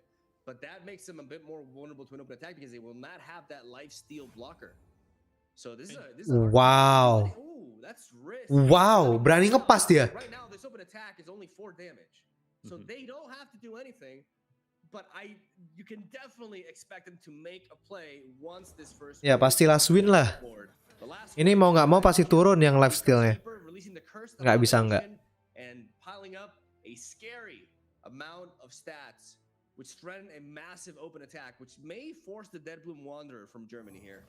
Yeah. And it just shows how smart Germany is. They didn't have to do anything until something happened, because Lord of the Depths is 3-mana spell, so they can just play Lord of the Depths next turn, play Sea Scarab for 0, and then play Dead Wander, and you reach the same point regardless of how you do it. But now that they have information like, hey, we're being attacked for 10 damage next turn, we need a blocker that can trade cleanly into 4/3 and can also take some of the damage and heal it back up with the lifesteal. The problem is this Merciless Hunter is Wow, Maokai nggak mungkin turun di round ini sih. I believe and Bisa ditarik soalnya. They can go wide as hell, man. Will they do it though? They can. I mean, right now, like the matchup, like that, they have to know. Like after they decide to go for the Dead Blue Wander, the Devourer of the Depths play is no longer available. So this is. Ya, Merciless Hunter langsung taruh yang 1 mana itu. Yang 2 ditarik. Wah, ini gila sih. 6, 10, 14 damage masuk ya. 14 damage masuk ini. Dia harus turunin si Scarab. Si Scarab harus diturunin sih. But it seems they're holding onto that for later to potentially set up to set up Thresh maybe if the game does drag out a bit. We'll see. But this is still a very, very scary attack. And it's what we talked about with Thresh Nasus being so adaptable at the very start of this match, where si Scarab harus turun sekarang. 2 lures are being played at very low tempo. It's like, all right, let's punish this. Let's try and go as fast as possible and end the game before the opponent can even go deep, for example. Down goes the Scarab. They have to play this, which is a little bit unfortunate because you would like to be able to set up a Maokai potentially next turn with si Scarabnya cuma bisa 1 ya, karena ditariknya pasti paling belakang. Dunkeepernya pasti narik paling terakhir. Oh, they just opt to play. They could have gone the other way around. Yeah, they could have done it the other way around. I think it was definitely worth it. Yeah, you lose that sack outlet for later, but I think it's fine. Like like 2 more damage is a massive deal here. But now they have that Dunekeeper to target that. Ini pasti nge-defend yang 3-1. I mean, you have to block it to the 3-1. 6, 10, 14. 14 kurangi 3 masuk 11 damage ya. 6. But this is a massive hit, man. Even with the lifesteal from Wander, this is a massive hit. And after this, a very scary board still remains, while Deep is honestly just drowning. They're drowning here in pace and tempo. Exactly. You've gone so low tempo trying to go for the value double over the depths that you might die before you get that value back through the discount on these sea monsters coming up. So again, it's a tough call here. So Sunlight Thresh Nasus has a very slow start, and you're fine, and you can play a slower game plan and not be punished. But Lebanon very quickly able to identify the slower game plan, developing from deep players, and try and punish this and try and get as much damage in as possible to make an atrocity. Maybe not berani terima damage nggak dia? A possibility if you go low enough. Germany really debating whether to keep this Scarab or not. Wow. Diterima 11 damage. Turkey off stream gets the win over Italy. Wow. Gets the win on the series and starts off hot in this group that, we maybe didn't count Turkey as one of the big teams, but already definitely an upset. A big win against Italy. Definitely an upset, especially and we saw Italy taking the first game as well. So they managed to pull off a reverse sweep, really strong. Wah, ini susah sih. For Turkey. Well done. As we see, this is awkward as hell. The problem with this hand is that it just allows for one unit play, and that is why they preserved the Scarab, which is interesting because. But dia harusnya milih draw ya. Damage and remove the unit from the board. I wonder why they opted to do that. Because right now it's scary. I mean, the Devourer can be played and can remove the Merciless Hunter, but it's just Thresh goes down, and then they play the Ravenous Butcher, and it's just like, what do you do? Stalking Shadows played instead. You have now 2 Beast Belows for the 4 mana, so you can get 2 bodies on the board, but it's really a very similar thing to playing Devourer because you're still trading 2 for 1, let's say. It also gives maybe your opponent less space to develop, but we're probably going to see... One of them is ephemeral, so it won't be a blocker. True. Yeah, this is I don't know what you can do here. Like this Thresh into Ravenous Butcher, it just seals the deal. Mm-hmm. It's too fast. This is what we're talking about. This is the big threat of Nasus's Thresh early game, and I do believe Germany not opting to ban this and banning Ashe instead may very well have cost them because this deck is just mungkin bakal the beast below sih. power level to Aurelia Azir, like it is very strong because it has this really threatening, almost inevitable late game with Nasus and Ferocity. That Dead Blue Wander.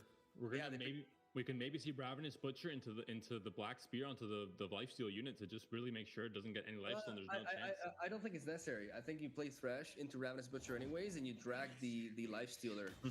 Yeah, and I love how they prioritize the Butcher instead, not revealing the fact that they have the Thresh, and also keeping other options open. But more than anything, not revealing the Thresh, because normally you would expect people to prioritize Thresh first. Ini harus nurunin unit buat ngedefend next round-nya. Oh, next round-nya tapi bakal sakit banget sih. Ini pasti kalah sih Deep-nya, nggak mungkin menang sih. Whoa, they pass. What are they? Wow. Ya tinggal pas aja dong. Iya, terus Nasusnya tinggal pas aja, terus langsung open attack lah.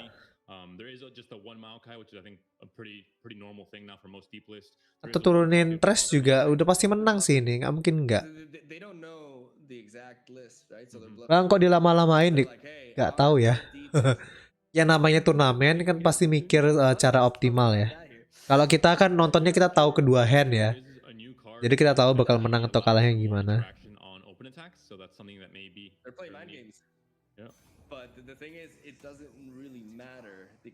Oke.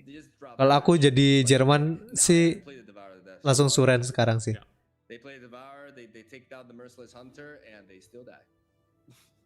Unless they have something that can, because I mean, hey, what are you doing? Gonna be the. I guess hoping for a Sea Scarab from the generation to get another body, possibly. I think is what they were going for. But it doesn't matter because the Devourer will still represent that amount of value, right? Like they remove one of the bodies there. I don't think that was a good call. Unless do they have like anything in the deck? Like are they playing Riptide as a one-off? Like anything that could stop an attack here? Because now Ya. Makin banyak kepala makin lama sih satu. Mau ngapain aja ya. Dan ini langsung open attack. Tarik Thresh. Oke. Selesai. Selesai. Dah.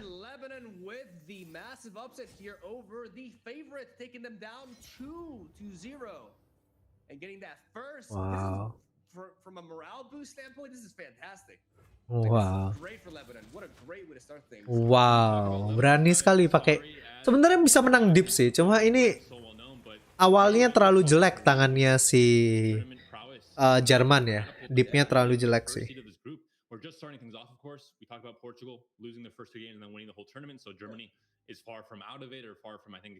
Oke. Ya kan kita harus mikir juga ya. Kalau main fast tapi agak ngasal kan sayang juga. Dikasih waktu berpikir, kadang memang perlu pikir. Tuh.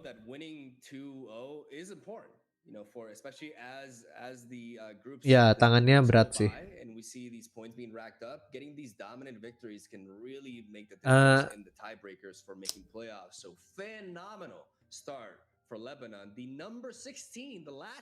Tuh. The last lawan the first. Ya, juara satu lawan paling bawah loh ya. Menang 2-0 loh yang bawah. Wow. What do you think about that ban onto Ashe? Like looking into their lineups, I guess they were afraid of certain matchups, but one could argue that. Nah, tinggal kita lihat nih sisa decknya. Ini kalau dia main Lissandra Trundle bahaya juga nih. Decknya Jerman lambat-lambat di gas Lissandra Trundle susah juga. You can find a good matchup there. So definitely surprised to see Ashe banned. And Thresh Nasus doing Thresh Nasus thing and just winning with. I like to look at their reasoning because it's also like they queued deep into what was a pretty obvious Thresh Nasus lineup if you ask me. So they must have had their reasoning. Like we're talking about high caliber players here, right? Some of the best, especially with how stacked Germany is. The fact that Germany's lineup is completely different from last time just goes to show how many good players they have. It's a similar case to a pretty cool country known as Spain, Game kartu memang sulit ditebak. Betul. Emang sulit sih. Game tapi Runeterra ini masih lebih mending lah ya. RNG-nya tuh masih dikit banget. Ya RNG-nya ya cuma mulligan di awal, terus draw card itu kan termasuk RNG. Tapi cuma itu doang gitu. Yang lainnya nggak parah. Yang di gamenya nggak terlalu parah gitu ya. Jadi masih bagus dan kompetitif banget gitu.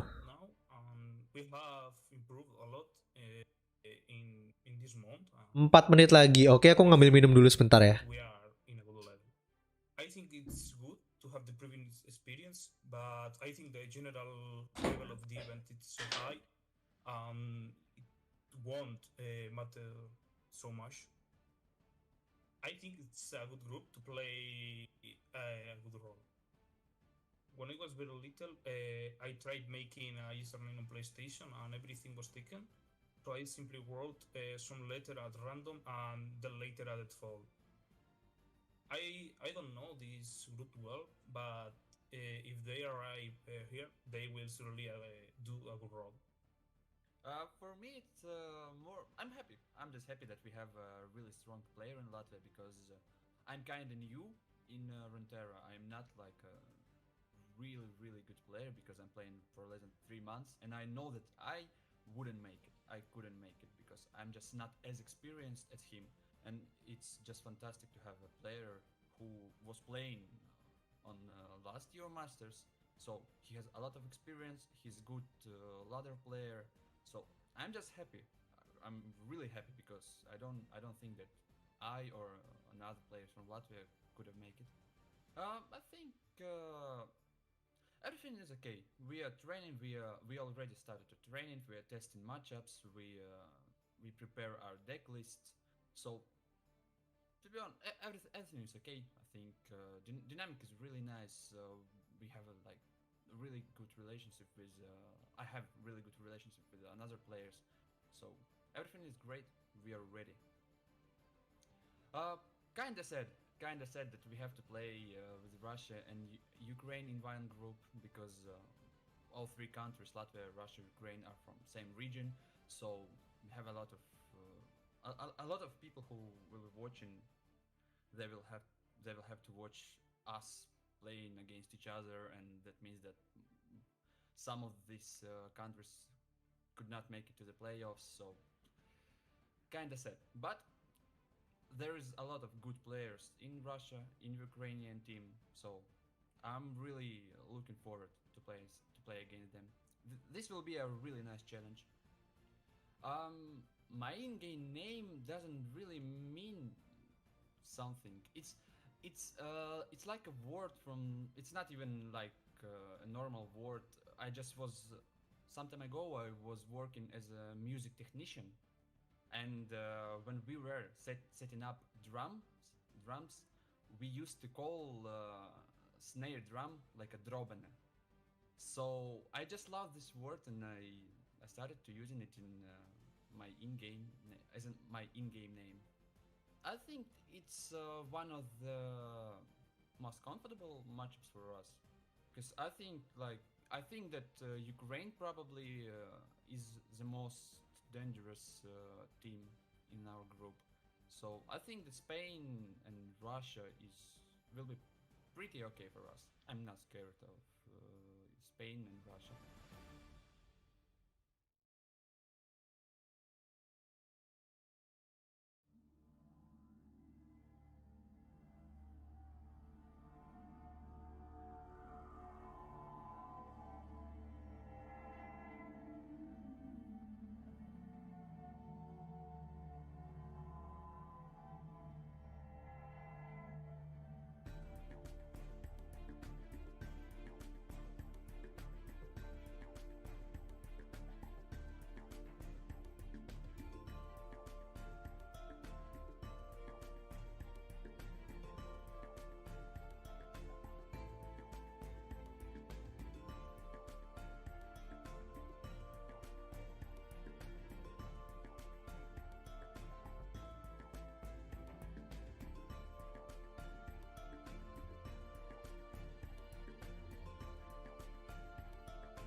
M Rashid 77. Aku telat berapa bang? Telat 1 jam 15 menit. Kalau Asia nanti Indo bisa ikutan nggak bang? Nggak tahu ya, harusnya sih bisa sih kayaknya. Oke. Tadi Jerman kalah ya, 0-2. Kalah sama yang rank terakhir, astaga.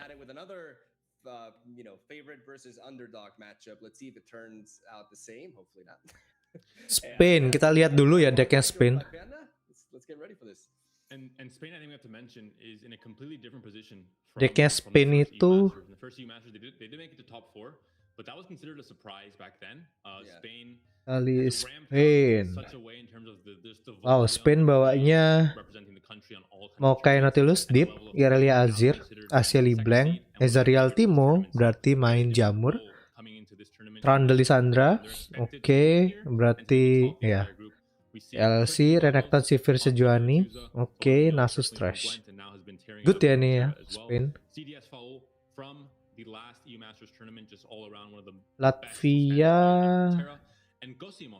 Latvia, Azir Irelia, oke, Lisandra Trundle, oke. Trash Nasus, oke, sama Sivana, Aurelion Sol, Zoe, nah ini agak aneh. Tapi masih kuat. Asia Blank, oke. Draven Ezreal, oke. Berarti ini burn. Ya.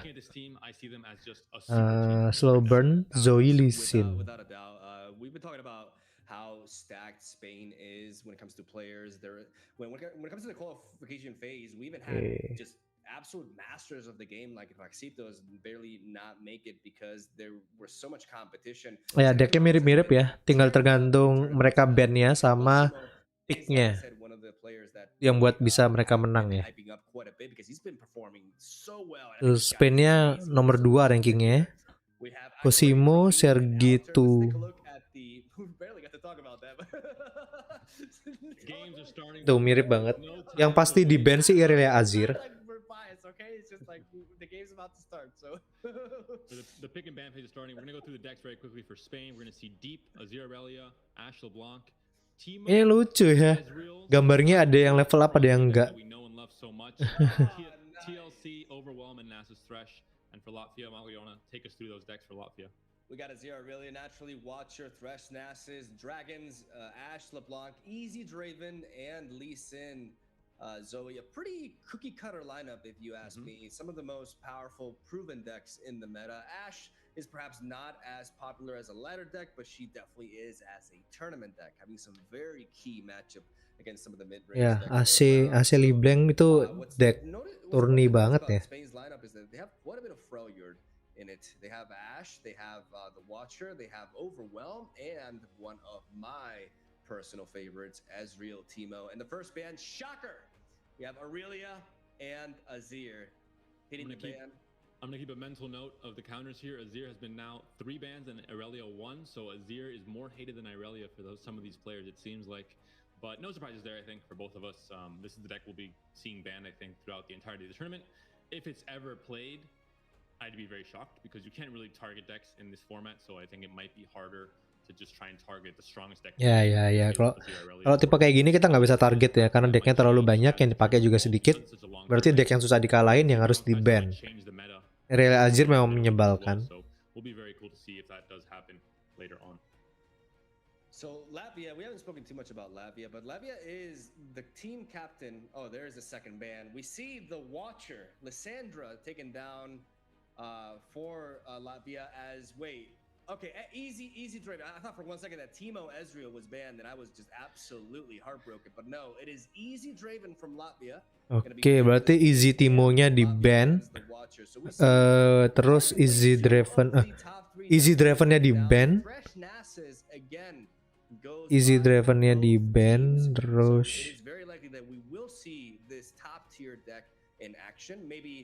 some of these teams will be bringing it into the table, especially inspired by that really strong performance from Lebanon in the prior round.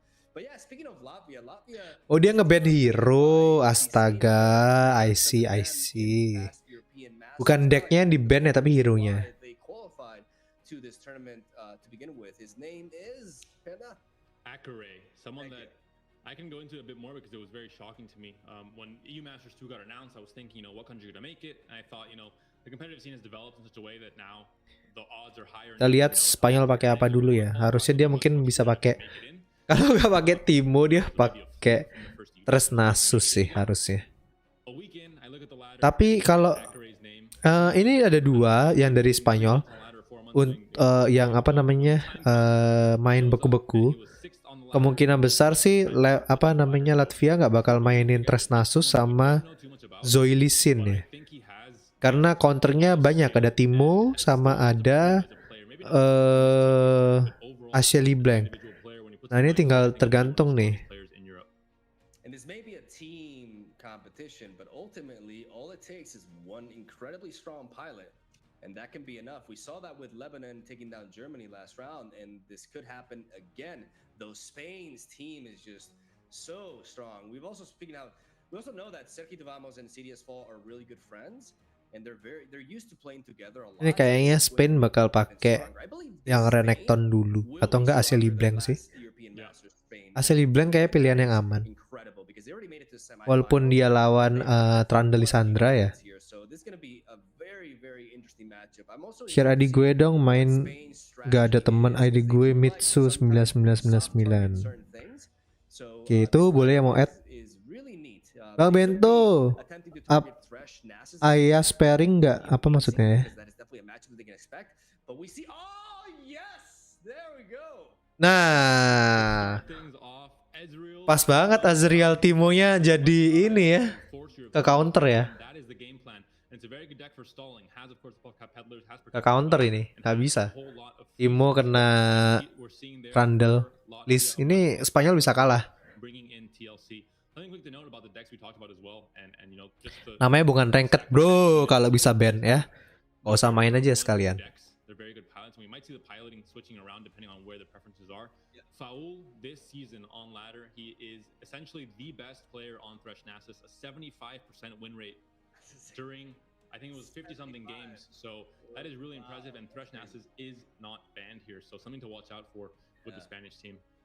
Wow, they really led off with Timo Ezreal. This is a very interesting matchup though, because one of the key aspects here is that their frostbites may be a little bit useless. This is a deck that tends to pack a lot of frostbites, because frostbites are.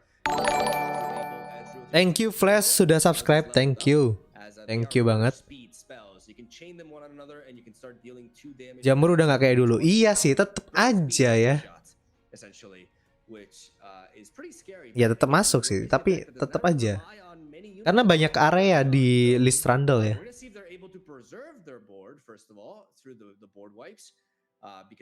Wow, halo Flash. Welcome to the club. Wow. Oke, round 1 Timo.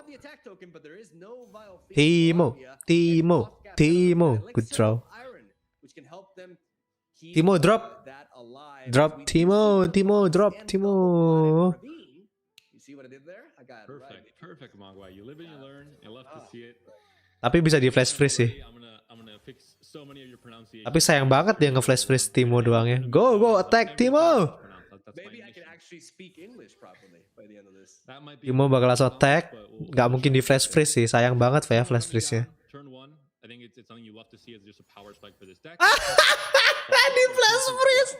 Timonya di flash freeze tuh. Oh my god.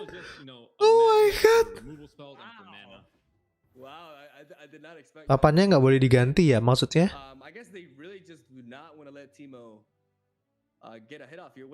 Ya suram match-up-nya. Spain bisa kalah ini. Aku bingung kenapa kok dia milih ini ya. Kan tadi aku bilang pilihan amannya ini ya.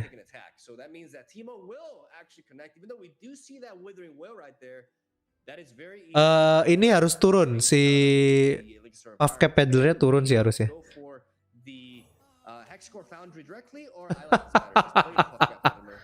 Pas. Ini attack. Pasti open attack sih. Go attack. Attack.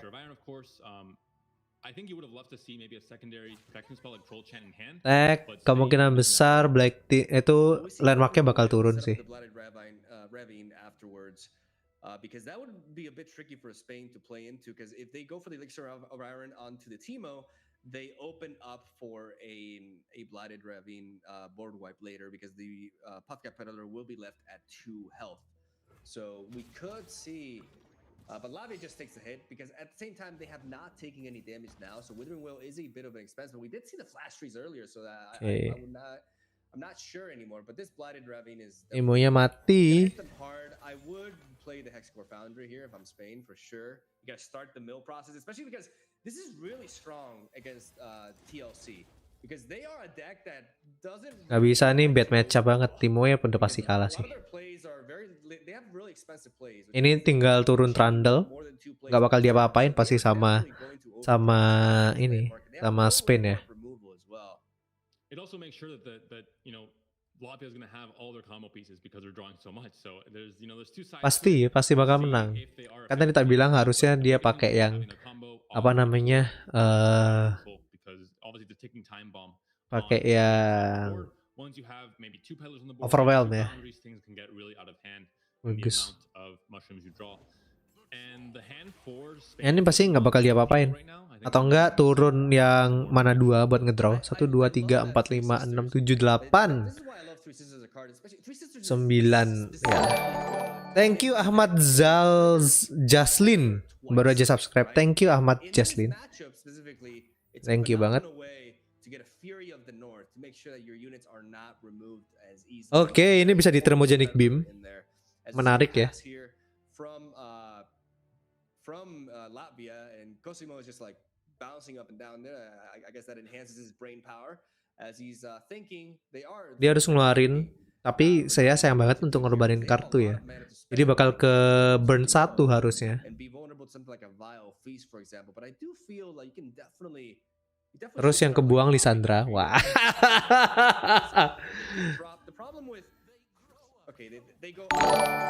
Thank you Abdullah Tamin, baru aja subscribe. Thank you banget. And this is it shows just the subtlety of when you're playing at a very, very top level.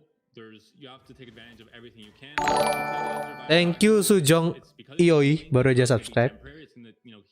Thank you. Berarti dia dari tadi ngetik nggak subscribe ya, baru subscribe ya. Thank you Halimi Muhammad, baru aja subscribe. Thank you. Attack. Tadi yang kebuang apa ya? Sampai nggak kelihatan. Oh, yang heal.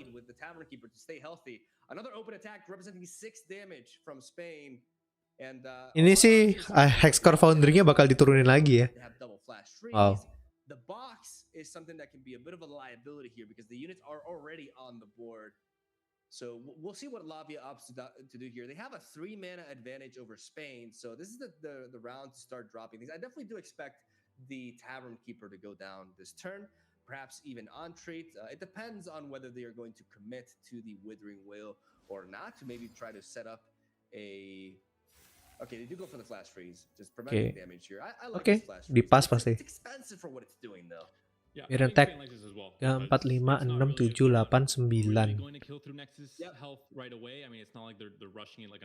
Dia harus ngedraw hero sih, champ-nya. Kalau enggak takut ke mill ya. Thank you Pena Gaming 2018, just subscribe. Hai Pena Gaming.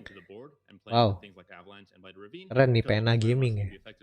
And you have that value already played out and just kind of untouchable on the board for later turns where you have a lot of mushroom in the deck and your opponent is overdrawing. Dani PSGL, Bang, apakah Irelia Azir nggak meta di turni? Tadi di sini pada bawa semua. Sayangnya di di ban ya. Wow, they're going for it, but this is gonna bait out another flash freeze. But it doesn't ultimately. 1, 2, 3, 4, 5, 6, 7, 8, 9. Oke. Gila sih. Dia overcommit menurutku ya. Spain, tapi memang ini harus main cepat, harus nge-push damage.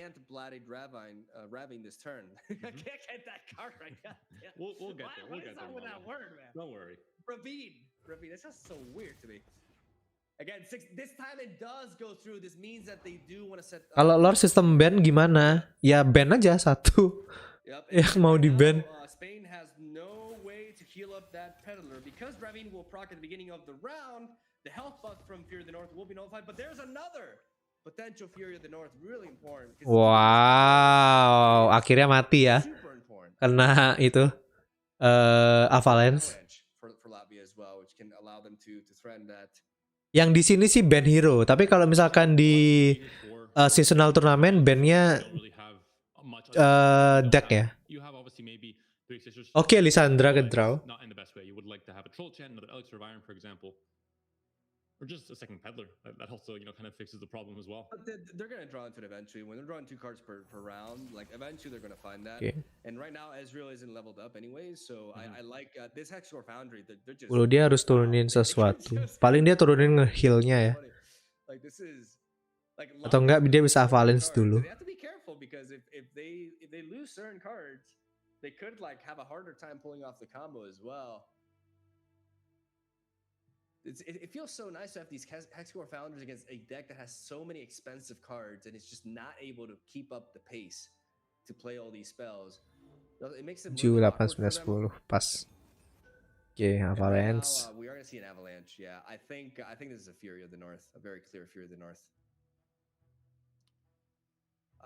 Betul. Bisa Fury of the North. Nah, like you betul. mentioned, it works so well in this deck, the Three Sisters, because of the double spell proc. Exactly. They're thinking about it, but they go for it. I love it. Yep. This peddler is just such a threat. And because of the slow kasih jamur terus. Sudah berapa jamurnya ya? Nggak bisa lihat juga sih si YD kakak.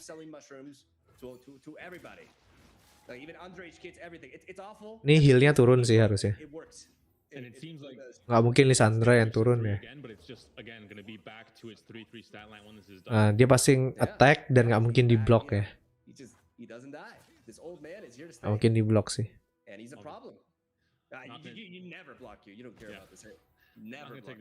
Itu 2, 3, 4, 5, 6, 7, 8, 9, 10, 11. Dia bakal mulligan 1.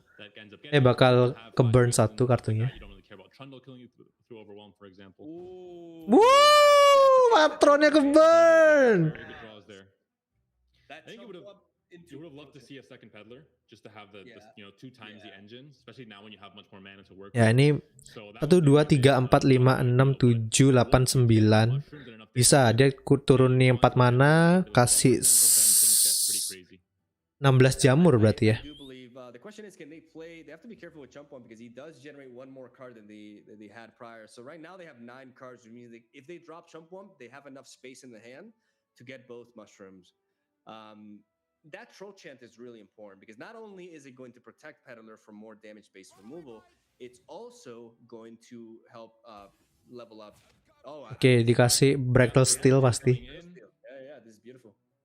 Just creates the keep, trade here and promotes Ezreal's level up. This is phenomenal. Yeah, this is great. A great way to find value out of this frostbite in a matchup where otherwise you don't really find it.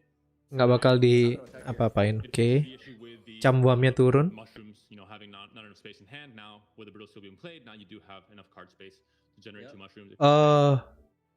Pilarnya turun dulu sih. Yo. Cambuamnya turun. But Lissandra needs 1 more 8-drop to go down. So Lissandra going down right here. It's important to note that now the way mushrooms interact with the tough nexus has changed. They Riot actually did a good job and made it consistent because before it was actually inconsistent. But now the mushrooms will deal damage as in 1 hit, which means they will bypass. Wow. Itu 2, 3, 4, 5, 6, 7, 8, 9, 10, 11. Berarti dia bakal buang 1 kartu ya. Very interesting pass here by Spain. I really like it. They have. Tapi benar, kalau ini kan dia nunggu Libanonnya keluarin kartu ya. Kalau enggak Libanon bakal ke burn 2, bakal ke burn 2. Dia bakal ke burn 2, sedangkan Spain cuma ke burn 1, jadi masih lebih untung di Spain-nya.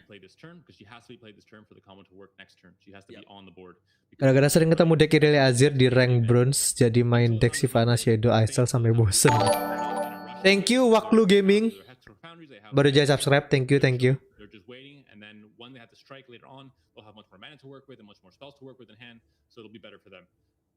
This is a great learning experience, especially for newer players. There it is. There's Lysandra. This Lysandra is ephemeral, so she will go down at the end of the next turn. But the Watcher has been generated. So this is very important for if you're facing this deck and you don't know exactly how to approach it. This is a great learning experience. Just be reactive. Wait for them to have to, because they have to commit. 9 loh. 10, 11, dikasih loh ngeburn 2. Semoga matronnya keburn lagi 1 ya. Thank you Eki Panawa baru aja subscribe. Thank you banget.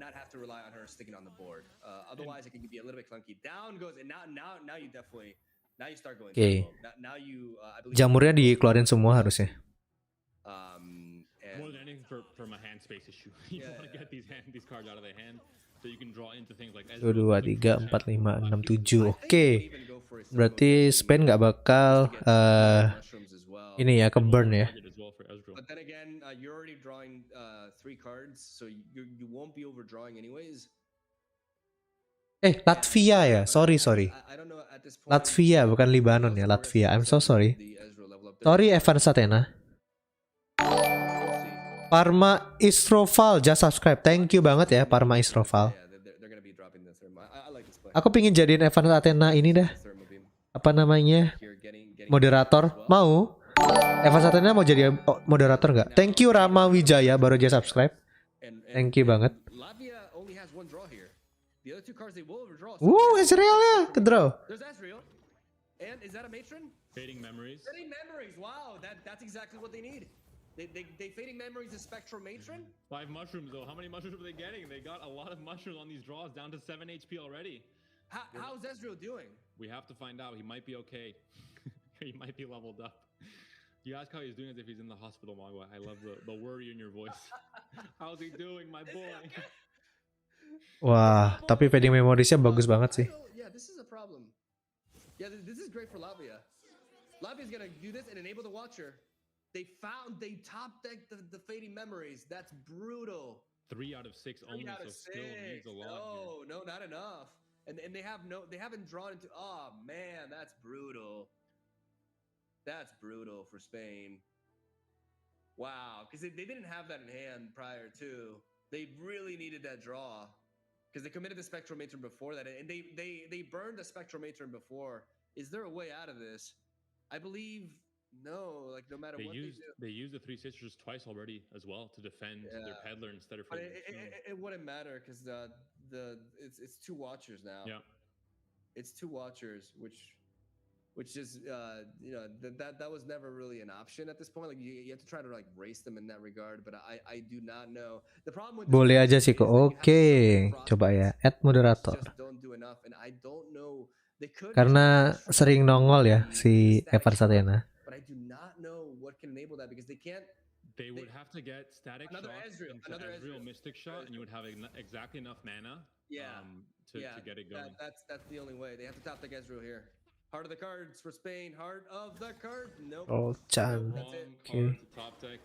If you once you play the Ezreal, you would get the 2 mana. Kalah. Ya Spain ya. From the second Ezreal if it was drawn, so it would allow you to. Padahal hampir menang loh, hampir menang. Play around the ability effect from the Watcher. In this case. No Teemo. They could have also hoped for a Teemo as well. Like it wasn't just Ezreal, it was Teemo too. Mm-hmm. Like they actually had several potential top decks here, and despite the fact that they drew so much, they were unable to find that. While Latvia managed to find that clutch fading memories right at the right time, because if they drew that afterwards, they would have burned it as well and get that Watcher combo. Yeah, this feels tough. Like it's not. I'm not trying to come off bias here, but this strategy is like really, it's really frustrating. So Spain has to, take this L, and try to come back. While Latvia is 1 game away from pulling the second upset of the day, as down goes the flash freeze. But again, not enough. Nggak bisa ya draw gara-gara draw. Ini kalau dia ngedraw. Is it? Draw atau ini ya? Kita lihat ya. It checks for cards drawn first, but maybe we're wrong and they draw 4 mushrooms. I'm not exactly. Yeah, that would be funny, but I don't. Kita cek ya. Ini gimana hasilnya? Yeah, you should check the card first, right? I've actually never thought about this. Mushrooms are rolling in. The mushrooms are rolling in. Wait. How does this work? I'm pretty sure that Spain will be losing here. Apa hasilnya? They lose, right? Because they get milled plus that second draw. Hasilnya tie. Wow. Wait, tunggu sebentar. Yep. Kenapa? It's a tie game. We didn't read enough rules. Riot, please send us the full 90-page rule set. Oke, wait, tunggu sebentar ya. Ternyata hasilnya tie ya. Tunggu. Tunggu like a 2 minutes, oke? Seru banget ya. That's hilarious, dude. Oh my god. I've never seen that moment. Like I've never thought, well, what if you mill yourself and your opponent draws mushrooms at the same? I guess we know now. That is amazing. Wow. Okay, so we're up to a tie then. We'll have to check with production, but I'm gonna be pretty sure it's gonna just be a repeat of the same game with the same decks, same teams, same players. Of course, I'm pretty certain that is how it tends to be in most of these tournaments. But we'll get just some confirmation in a second. But if that's the case, I think for Spain they were in pretty good control of the game. They obviously, I think, like you said, missed some clear top decks. Like we have to be real here. Like Latvia got really lucky with that Fading Memories top deck, especially considering they burned out a Spectral Matron prior. So that's hilarious. That's so. I thought there was no hope. That was so funny. I never seen that. Okay, so now I'm gonna take that note. Okay, so if I play Timo, there's always a chance. You just gotta believe in Timo, man. You can't ever believe or stop believing in the Scouts code. We have confirmation from production. The way they worded it is also very great. We're going to repeat the match until someone wins. So they're expecting more ties to happen. This is maybe not the timeline that I signed up for to cast this tournament, but it's the reality we're living in. With Timo, you have to find any way you can to win with the mushrooms, and that's one way to do it. You just tie the game and go again.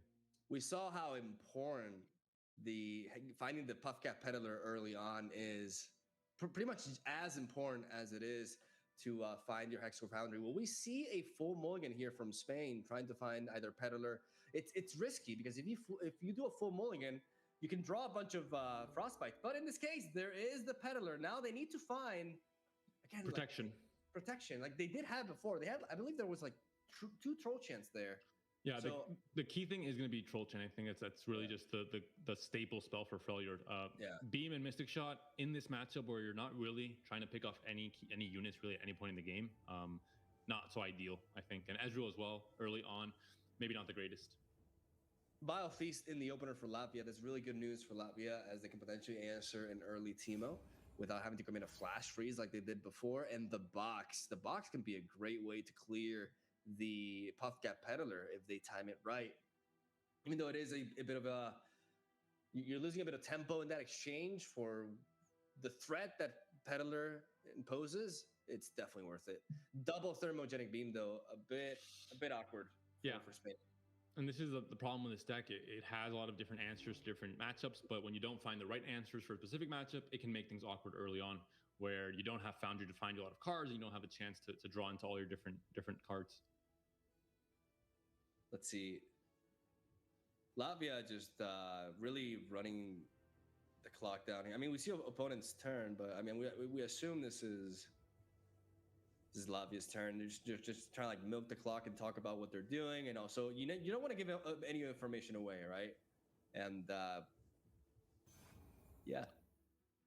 it seems Latvia has possibly lost connection or is unable to play here to make any moves in the game. We'll see how here I am just like saying, well, you don't want to give away information. I guess they can just reconnect, and obviously the first 3 turns, even in this case now for this Timo deck, because there aren't any key plays, nothing will be happening here, so there'll be a bit of roping happening. It's not intentional. I think it's Latvia. I'm so sorry guys, tadi ada panggilan. And trying to hop back into the game. Oh, kalau tie ternyata diulang lagi ya pertandingannya ya. Shouldn't be a problem. Other card games, maybe not so much. Yeah. we both lived through disconnects and just like, all right, I'm out of here. Auto loss. Yeah, that's Oke, ternyata rematch ya. Ini susah sih kalau rematch kayak gini. So I'd argue that's one of the minor ones. Karena nggak ada lagi ininya ya. Apa namanya? Landmarknya. Same case where they have a player that's maybe learning as they go. Maybe getting a experience from Akure and being able to just find. We're gonna make a new match, ladies and gentlemen. There's been a disconnect, so yeah, it feels like this matchup is gonna be the one of the day. Like we're gonna be repeating it again and again. And honestly, if there was any matchup to repeat, oh ini diulang lagi. Wow. I don't know about you, but I'm excited to watch it again. Nggak, ini susah sih gamenya. Kemungkinan besar Lisandro Trundle yang menang ya. Just be honest, alright? Just tell them how it is. That's what we're trying to do here, of course. Tapi tadi sebenarnya Timo-nya hampir menang loh. Obviously, we might be talking about it if it was a meme, as if it was not a very serious deck, but in a tournament setting where you have very specific, just freezes in general or failure. Ya rematch ya ternyata ya. It has a very weird game plan like Tomken Soraka and allows for some very good matchups in tournaments. So I wouldn't be surprised to see it, in a few more teams' lineups.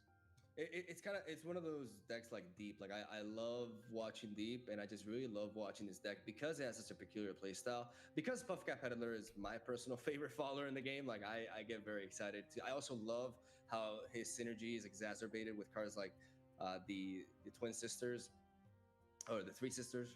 God, they're triplets. They're triplets, Like it's such neat synergy, and Hexcore Foundry is such a fun card, especially against such a slow-paced deck like that. Just watching them mill so many cards. If you get lucky, you can hit the key combo pieces. Like we saw one Spectromatron bite the dust earlier, so it also makes mulliganing very interesting. But at the same time, like we mentioned, it's a deck that's packing so many frostbites and so much damage-based removal. Oke. Gila tadi sih seru sih. Untung awal-awal dia kuat ya. Oke, sudah mulai ya.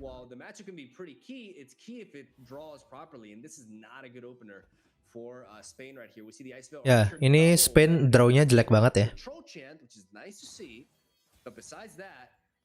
It's a bit of an awkward opener as they do find the Hexcore Foundry though, and that's always great because you don't mind playing that early against this matchup.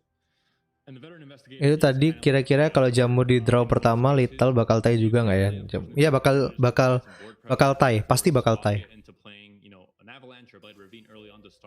Mitigating damage, or just a Vile Feast doesn't kill it, but now if it tries to attack, it will trade with a spider. I think there's a pretty good Thermal Beam here.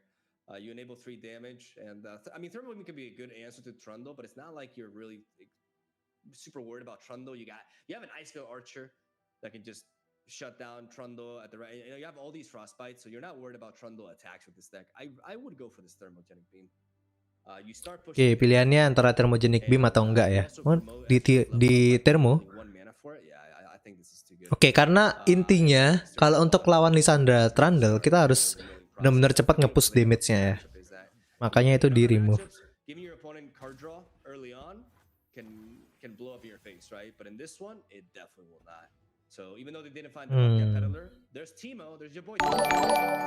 Thank you Taufik Ramadan baru aja subscribe. Oke, Lisandranya udah ke draw ya. Oh, ini tangannya sih udah kombonya udah ada semua ya. We see Spectromatron with the Fading Memories in Latvia's hand. Fading Memories is a very key card in this deck, can allow them to pull off the combo earlier. So that Renation can be a Ini nggak bisa sih. Ini kayak Spain bakal kalah karena kombonya udah keluar di tangan. Sedangkan tadi kan kombonya belum keluar dan nggak kebakar sih. Itu aja intinya. They pretty much have the combo enabled at this point because they generate the pillar with Trundle, they play Spectromatron, and then they Fading Memories of Spectromatron, and voila, you got the Watcher. So no matter how dia bisa ngedraw terus bisa turun Timo. So we need to see some early aggressive from Spain. It's crazy though because a tie is actually, very likely in this matchup. Latvia wangi kartunya, ya bagus. Regardless of how the game is going now, dia bisa turun 2 sih. Oke, langsung attack, go, open attack, go. Langsung di flash freeze. A special scenario to think about, but there's Timo and the Veteran Investigator attacking, pushing 4 damage. 6 we see another flash freeze. We see another flash freeze on Timo, like we did last time. There's no other answer here. This attack is so vulnerable to Withering Whale, but Latvia not having it in hand is a big problem because 4 damage here, dropping down to 13 and starting to get the mushroom rolling. It's looking nice for Spain in that regard. We'll see if this is the turn to develop the Hexcore Foundry. Ya ini kayak bisa habis ini dia bisa Hexcore Foundry. Because they want to attack with Timo next turn anyways. So developing Teemo before playing the Hexcore Foundry is actually really smart because you don't want to give the opponent the chance to draw an extra card. Wow. Potential extra answer, right? They go for the Flash Freeze, but on Okay. to the Investigator instead. So this is a very expensive play by Latvia. Like, yeah, you prevent the 3 damage, but that's 3 mana gone. Oke, harusnya Hexcore Foundry-nya bakal diturunin. Berarti mereka semua bakal pas. Di sini dia bakal nurunin yang 4 mana buat narik Matron. Latvia, I assume will be developing Trundle this turn. There's another Troll Chant. These cards are worth gold for Spain. Wow, dia bisa nurunin landmarknya ya. That happens sometimes. Teemo's just a very, very efficient scout sometimes, and he gets those mushrooms planted at the very top of the deck. There's the Bloodied Ravine. The Bloodied Ravine going down. Oke, goodbye. Goodbye Timo. 1, 2, 3, 4, 5, 6, 7, 8, 9, 10. Tangannya si siapa? Libanon deh. Gue lihat dulu deh biar nggak salah lagi. Libanon ya. Tangannya Libanon bagus banget. Itu juga ada File Fish. Because the hand is so reactive, they are actually going to play. I like this veteran investigator play. Cycling through the deck. And kayaknya ngedraw lagi. Start milling as well. They can play another veteran investigator here to continue to draw and make use of their mana. I think it's good, even though, I mean, I don't know. These 3/2 bodies are nice, but at the end of the day, you do need to cycle through your deck, I believe. And we'll see, because it feels bad. Like, at least throw a Mystic Shot at face here or something. Quite awkward not to find a Peddler or another Foundry to get some value out of this mana with the Blade Ravine threatening to clear the board. An awkward space here for Spain, I think. Not the start they would have liked. They got some. Ya, ini startnya jauh lebih jelek daripada yang tadi ya. Makanya chance kalahnya ini jauh lebih besar. Kok di ininya Libanon ya? Di apa namanya? Schedule-nya tulisannya Libanon. Latvia ya. Latvia Indonesianya Libanon kali. Kayak Latvia, beda banget ya. Aku lihat di ini di schedule-nya ini ada yang tulis. Tulisannya Libanon soalnya. Gue salah berarti ya.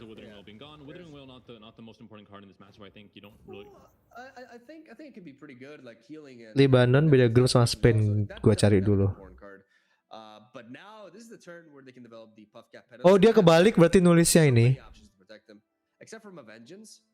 Oh iya, dia yang Latvia, ding. Aku salah baca ya. Libanon itu yang tadi yang pertama. Oke, my bad. Gue yang salah baca. Latvia yang benar ya. Maaf, saya salah baca. Maaf. Yang tadi lawan Libanon ya. I'm so sorry.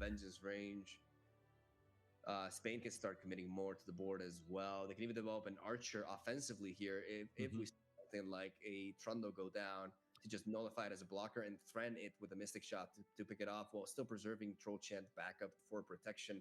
I believe that is a solid line of play.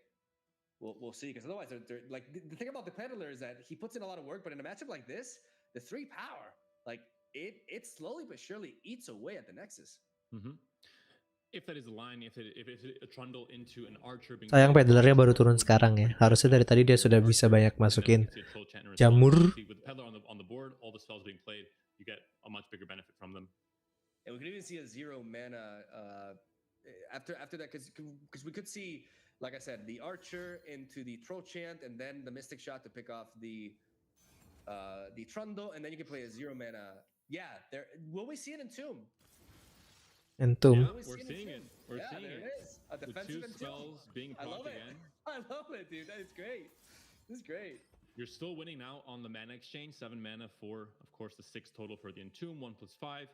And you get the extra synergies with your Peddler being on the board and coming back and really being kind of defended next turn. He can't be threatened. Then he'll just pop back in on the next attack token turn and come back for that synergy. So now maybe next turn you have the chance to play units to use your mana without having to commit to spells, and then wait to use the mushrooms on the next turn when the Peddler's back on the board. You know what the awesome thing is about this Entomb as well is that the Peddler will be safe next turn. So besides stuff like Blighted Ravine, like there's nothing that they don't have to worry about it being threatened. It won't be triggering. So next turn is not a play to it's not a turn to make spells. It is a turn in which you can play the chump wump. Oke, matronnya kebuang. Right, but playing the chump wump, getting that. Oke, bakal dibekuin. Those mushrooms can be pretty neat. Or you can just go with a thermogenic beam as well to clear this too. It depends on how much you value. Like, do you really care about this Trundle is a thing, right? I don't know if you do. The problem is developing the chump wump is a bit awkward because you have a lot of cards in hand. You're drawing 2 cards. So you have a total of, right now we see a total of 9 cards, which means if they play the chump wump, they have to play something else. No, it'll be fine because they play a chump wump. It's not in hand, so then you have 2 spaces. But I mean, they have to play something else in order to not 5, 6, 7, 8. mill themselves or like an overdraw with the Hexcore Foundry. But we do see the Archer being set, and I think we made this leads up to a thermogenic beam being played here. It would be a strong open attack as well next turn, unless Valfeast is played this turn. But yeah, it would be pretty good if it is played to clear the Trundle. Then you have obviously next round kombonya udah bisa jalan ya. It's important for them to draw like that Ezreal. They found one Ezreal. They need to find another Ezreal here to not be vulnerable to that. Because that's the key. Like if they're able to survive one turn from the Watcher, that may be all they need to finish them off with the mushrooms. See the pass here, and Spain really debating whether to go for this thermogenic beam or not. It's expensive thermal beam, like it taps them out, and that spell mana could be incredibly useful next turn as well. Do you really care about this Trundle? I don't know if it's worth to spend 5 mana on it, to be honest. It depends if you're already switching from, board damage or just straight up relying on mushrooms and Ezreal's level up condition to deal damage that way. There's kind of like phases to this deck, right? The first phase, against TLC especially, you try and push some damage to the board, but now maybe you say, okay, now it's time to stop relying on open attacks and maybe not. Okay. The thermogenic beam akhirnya. Valfeast is but at the same time, Valfeast gives them another body to target, so they do have to level up Ezreal. Leveling up Ezreal is a big deal. So ya, kok aku lebih pengen Timo yang menang ya. Jadi harusnya sih kalau dia bisa draw Ezreal lagi sih, atau ya paling kan dia bisa draw Ezreal lagi lah.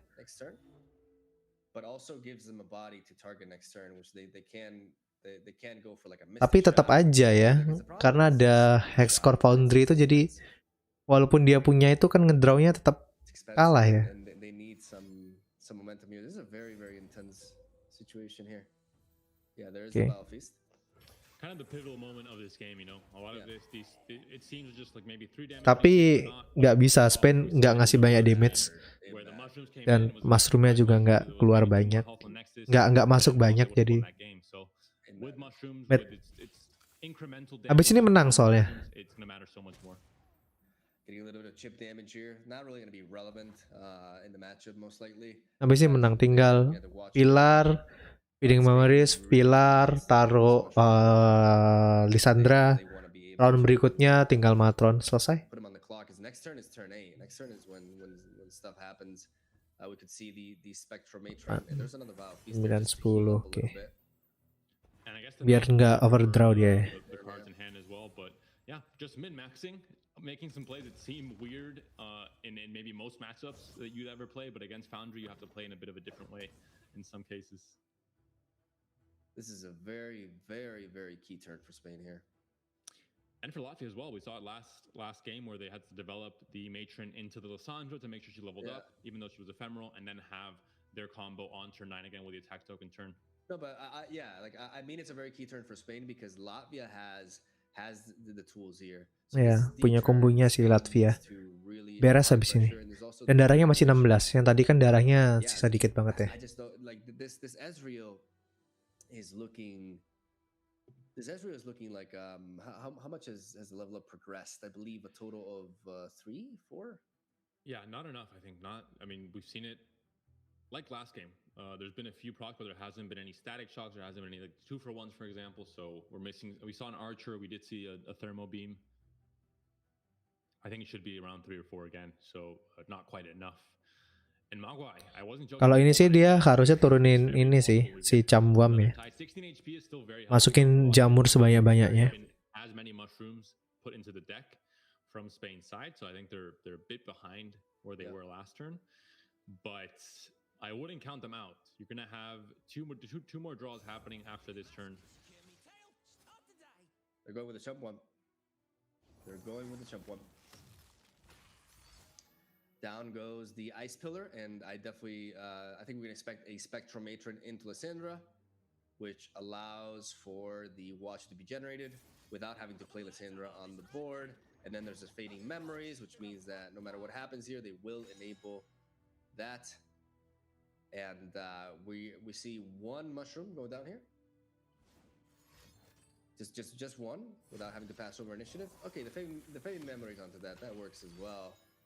Because they can just play Lysandra. Ya, berarti tinggal taruh Lysandra. Stick on the board while having the tough Nexus, which means that the odds of them taking them down, especially with a champion like Ezreal in the late game, are severely hindered unless they manage to remove her from the board. So now it's all about, okay, they're going face with the Mystic Shot, and then they're going to be going with the.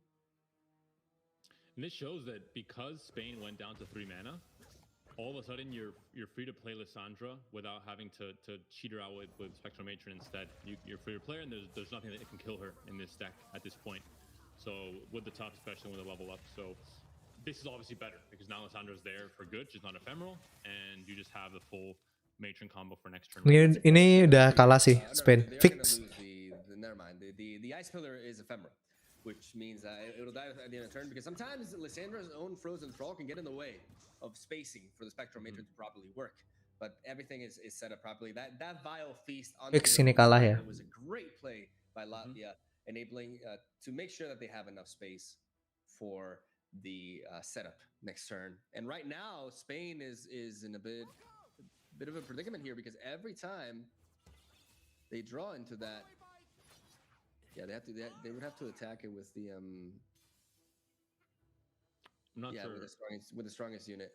So Berzumur geli-geli, yes. They have to attack it with the strongest unit here. Yeah. So we don't know how many mushrooms they have, but it will come down to that. There's the Blooded. That will clear a good portion of the board anyway, so they don't have to worry about space problems in that sense, and they do heal a little bit as well. And enabling the Ice Shard as well. Lysandra is here as well with the Ice Shard discounted to 0, which means that all of a sudden this board could be cleared, and maybe just the Watcher attacking the Nexus for 11 is already a problem. So we'll see how Spain reacts. They have 9 mana to work with. The combo's popping off. You're going to have 2 Watchers, and once again, we're back to the same position, but Latvia is much, much healthier, and there aren't as many mushrooms in the deck. And there's only 1 Foundry as well. So everything the same, but looking quite a bit worse for Spain. Yeah, they just weren't able to draw into multiple copies of their champions. We see them drawing into Teemo here, but unfortunately Teemo is not, Ezreal. They needed to have another Ezreal so they could play that, and then Mystic Shot, and that would give him a bit of a chance. But right now, this Watcher, again, we're in the same situation in which they have to go for the Static Shock, which will not deal damage to the Nexus, and then we have a situation in which if they don't draw Ezreal, it's over. And they have 9 mana exactly again. The problem with this is that they could just die as well, because right now this Ice Shard clears both blockers, which means that there's an 11/7, and they can play the other one as well. They can play the other, they can just lethal them purely by doing that. So they play Teemo. And the Teemo, of course, leveled up, so dodges They're going to the rely Ice on Shard. Teemo. They're going to rely on Teemo. That's what they're doing. They're relying on drawing Teemo instead of Ezreal, because they can't afford the mana with Ezreal. So they have to play Teemo, which also serves as a blocker because he will survive the Ice Shard, and he can block into one of the Watchers. But if you're Lavia here, I think you play the other Watcher. You're like, hey, I'm threatening you on actual physical lethal, or just milling you out with the obliterating. Yep, this is what they have to do. So this forces, but right now they don't have to do anything. They have to wait for them to play the Ice Shard to clear their blockers, because they're not threatened by that. So very, very key pass here from Spain, but ultimately it's gonna come down. It's gonna come down to whether they can draw.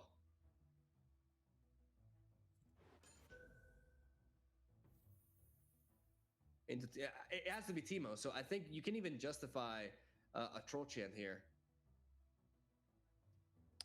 Nggak bisa. Walaupun dia draw Timo karena ada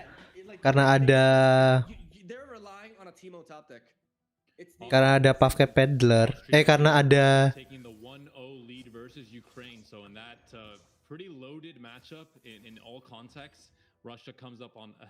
karena ada apa namanya? Karena ada Hexcore Foundry itu loh, tetap gak bisa. Gak mungkin lah jamurnya masuk damage 14 itu udah gak mungkin. Impossible, bro. Latvia is currently at 13 HP. It was either that. I mean, what is more likely for them to top deck a Timo with Static Shock, or for them to,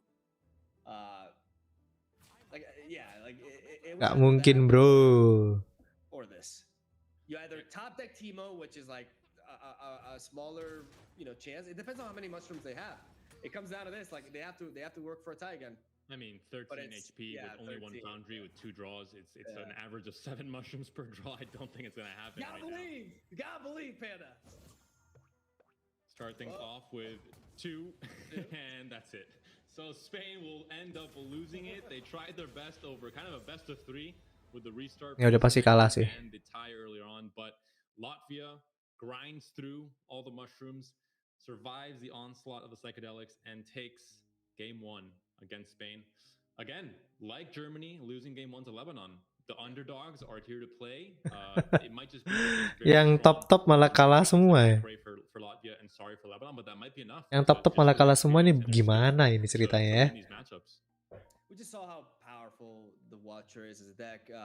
This is the prime reason why this deck is the king of control, and why there's no room for other control decks right now in this environment, because this deck, as you guys can see, consistently is able to end the game at turns 8 or 9, depending on when the attack token is there for you. That Watcher play, unless you're able to find that second copy of a champion that only really buys you a turn, you are just going to be going down. And we saw one of the issues with this matchup for Spain was the fact that they run so many Frostbites and so many damage-based removal, that even though the deck can, in a way, match up well, because they can make them overdraw and they can force this mushroom game plan, eventually you're just going to be very prone or very vulnerable to your own draws, because if you draw too many of your reactive spells, then you have no flow in your game either. So they did a really good effort. They played really well, but ultimately we saw the Watcher prevail. And now, as we may have another case of the underdog pulling through, as Latvia is 1-0 against Spain, and we'll see if Spain brings back the mushrooms or if they have to go something else. That being said, if the Watcher was, for example, Nexus Strike, Frostbite. Ya, berikutnya kira-kira mereka pakai deck apa ya? Attack-based skill. It does not matter in that case. You have to Entombment or Vengeance it or Hush it or just remove betul, cuma Targon, betul. That moment in turn. So, yeah, they try their best, but not quite enough. I still think we saw flashes of Ezreal Timo and what it can bring to the table for lineups and for different matchups, and it's a deck that obviously won't be tier 1 consideration for everyone, but it's a deck that some teams, some countries can choose to bring to this tournament. We'll check out the pick and ban phase, I think, and in a bit to see what deck these players are bringing for the second match of this series. It seems like it's the Targon diajak ke lead juga sangat tergantung ya. Kalau Targonnya dia bawa Asol ya sangat. Kalau dia cuma yang lain kurang sih. And we will be going into the game soon, but taking a look at the lineups is important, because we remember that. Tapi memang beberapa doang sih yang bisa dibawa ke lead ya gamenya. Wow, masih pakai yang sama ya, Timo. Versus Thresh, Nasus, Latvia. Not complicating things. Latvia is just going with the 2 best decks available after Azir got banned.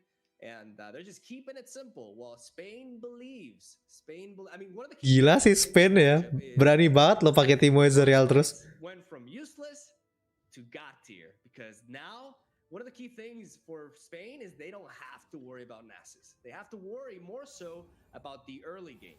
Okay, Timo. From Thresh Nasus, because Nasus will just be easily answered again and again with back-to-back Frostbites. This is a very solid opener for Spain. Turn 1 Timo. unresponded. There are 2 copies of Vile Feast, is most variants of Thresh Nasus, but we see none in Latvia's hand, and that Brittle Steel also very key for the early game. Yeah, Brittle Steel very cheap and very effective at just getting a trade in your Oke, langsung langsung dibunuh untuk draw champ ya. Kayak sih bakal di Mystic Shot ya. I think harus di Mystic Shot. Nggak bisa nggak.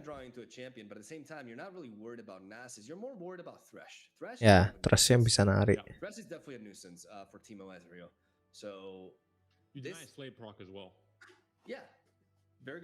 Kalau aku sih bakal di tak Mystic Shot ya. Wow, dikasih. Wow. Wow, kenapa kok dikasih ya? And down goes the cursed abomination. The thing is, there's no blockers into it, so I don't think you go for a brittle steel here. I think you take the damage and then you try to see if you can develop something to block into that, because you want to be getting. Wah, drawnya bagus. Wow, drawnya bagus. Wow, Pavka Pedal di round 3. In case there's like a merciless hunter, they'd rather have it target Timo than the Pavka Peddler. Oh, wow. But yeah, Timo's gonna get the second attack. There's nothing to stop him. He's unstoppable. In this case, it's a way of passing priority. Wow. Mid to any play on this turn, like you mentioned, where there is obviously a pivotal moment of Nasus, Trust Nasus lawan Jamur bisa kalah. Bisa kalah. Dan tangannya bagus banget ya, tangannya Spain ya. FK Paddler nanti di banyak bekunya. Fuad Farhan just subscribe, thank you. Banyak banget utility-nya sudah di tangannya ini. And Spain is obviously on 5 mana, so they don't want to burn, I think, mana.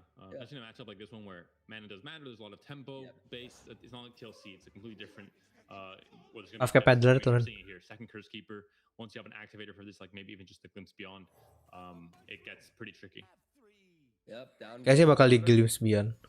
It's also important to get it on the board as well. Nah, ini bakal di Mystic Shot seharusnya. Denying 2 cards is massive. This is definitely. I mean, ini sih pasti di Mystic Shot ya. Mystic Shot, go! Mystic Shot.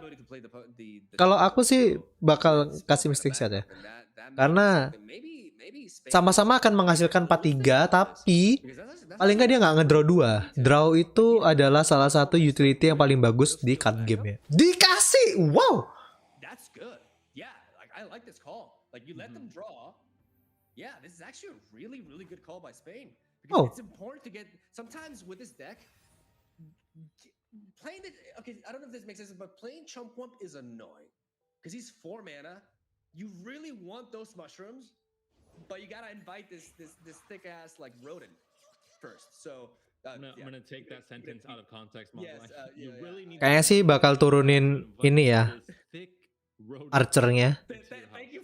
Thank you for converting that phrase into a PG sentence. You can feed me sentences and then out the other way comes. I get like 2 or 3 of those, right? I'm not in trouble. Atau dia bisa Mystic Shot 0-1-nya sekarang sebelum turun babinya.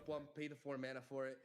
When you really want those mushroom clouds, and it's important for Spain to be able to do so, generate that body this turn to block with, while also having that mana backup for Brittle Steel. So excellent call by Spain right here. It's also important to note that there's no more threat of Black Spear, which is a great way to remove. Harusnya Fireface Archer sih. Icefield Archer. Why ketiga satu? Why? Kok nggak ke 4-3? Tapi ya oke lah. Yeah, you want to trade to the 4-3. And this is looking great. The Mystic Shot now available on the Ravenous Butcher. Ya, Mystic Shotnya bisa ke Butcher. And then you trade with the Archer. So the attack completely defused now by the Spanish team in the way they played this round out and the cards they have in hand. Yeah, the reasoning behind their Mystic Shot being preserved last turn was different from when they ended up doing because of the Icefield Archer play, but it turns out to be fantastic. You can definitely expect Brittle Steel onto the Curse Abomination. Terus dia bisa Mystic Shot. Onto the Ravenous Butcher on the left. Terus dia bisa ngedraw lagi. The Mystic Shot, denying the targeting and Oh, getting that it's extra good. slay. onto the 3-2. Maybe they can afford to take the damage. Honestly, like keeping, because if they opt to, like they can just pass over initiative, be like, okay, they want to play Glimpse Beyond here, and once they do that, they reveal their Mystic Shot. Dude, that's next level, man. That's what to expect, Magla. We're talking about some of the best players in Europe, and wah rame nih. Yo, halo Simpanse. The nuanced, subtle plays of players being very on top of their game, having played matchups like this one so many times that they know exactly what to play around. Yeah, man, like it's a treat. It's a treat to watch this. Like that is because that is just not a play that you see regular from people. Like normally you just be like, oh, I'm gonna Mystic Shot the 3-2. Why am I gonna the 3-2 hit me? But just playing, oh man, and Latvia's thinking about it too. Yeah, they're thinking about it. They're like, oh man, because there's some reasoning behind. Man, are they gonna make the call? Are they gonna go for it? And especially considering they just saw Glimpse Beyond last turn, so it's unlikely to have a second one in hand. But still, going for that odds. Oke, bagus ya tadi sih. Karena kalau kita Mystic Shot babinya pasti bakal di ini ya. You can just lead off. I think you can just lead off with the attack though. Oh no. You definitely want to try to threaten them with Timo. What I'm talking about. Nah ini Camwam bakal dimainin, terus mainin jamur. Timonya berubah, langsung di double. Nice. I definitely think you play Chump One. Yep. Good call. Now the mushroom clouds are in. The peddler is ready. Yang di first bite yang 3-1 soalnya gampang di remove daripada 4-3. Ya betul. Down goes Thresh, so now you don't gotta worry about anything. I think you go double mushroom. Yeah, there's no reason not to.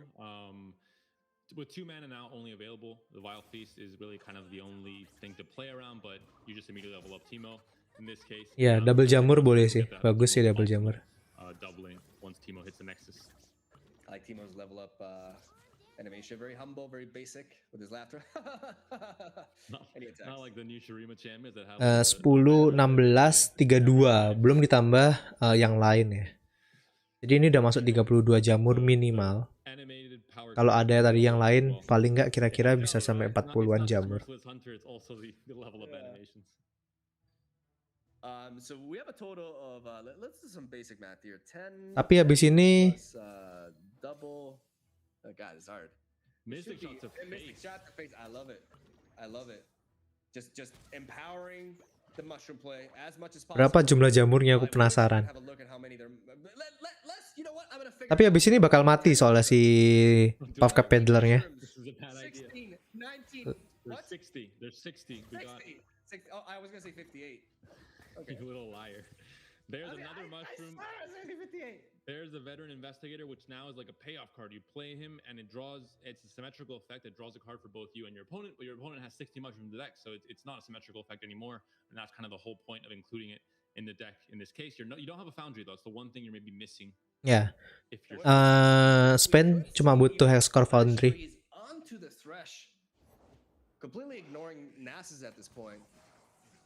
How big is Nasus is the thing. We would love to see how big Nasus is because this is relevant. But you could actually just go for a flash freeze to protect your Timo, but you have another Timo in hand is the thing, so you don't even have to do that. And preserving flash freeze for Nasus is, like I said, super important. I think you let Nasus strike here. Atrocity is in hand, and I mean you have to be careful. Well, now you don't. Second flash freeze does definitely help in going down to a range where Atrocity might kill you on your own attack token turn, but not having to worry about it at this point.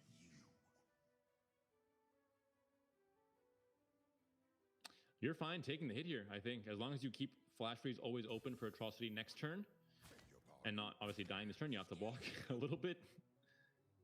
Yeah, you just block, and you flash freeze to prevent the level up, right? Because otherwise, I mean, you have double flash freeze though, but by getting the flash freeze this turn, you definitely go for the flash freeze this turn. And you play Timo from hand now. And you play Timo. After Timo dies, you play a second Timo, and then you go in. You go a second Timo hit is devastating, and there's nothing. Tapi level up ya, ininya trashnya. That Latvia can do to stop it. Thresh levels up, but it'll be too late. Yeah. By the next time Thresh attacks, the mushrooms will be in Nasus's belly. We're going to like over 120. Over 120 mushrooms, plus 2 damage from the incoming hit, plus whatever they draw into now. Unless they are the unluckiest players on... Wow! Gak draw jamur! Wow! Bakal tambah banyak lagi jamurnya yang masuk. Ezreal's not quite leveled up now yet either, so I think you play the Mystic Shot before the Teemo attacks. Yeah, you definitely... Gak bisa, Timo harus attack dulu. I think there is an argument for just like flash freeze into Mystic Shot directly. Yeah.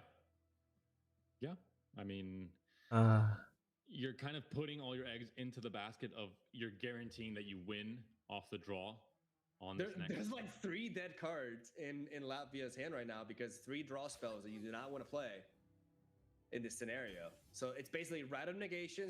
Jangan terlalu greedy lah pokoknya. Dia harus simpen flash freeze untuk nanti ya, untuk karena habis ini trashnya bakal 2. Oh, they're going atrocity. Are they trying to lethal them directly? I guess you have to. Yeah, you have to, right? But that's huge because after that opens up the room for Spain to go for the play we're mentioning. But I think you kind of. But the thing is, don't you do this after the attack? But no, you can't take the attack in. That's the problem. Like taking this attack is. Wow, ini seru sih. No, yeah, I know. Like that's the thing, but.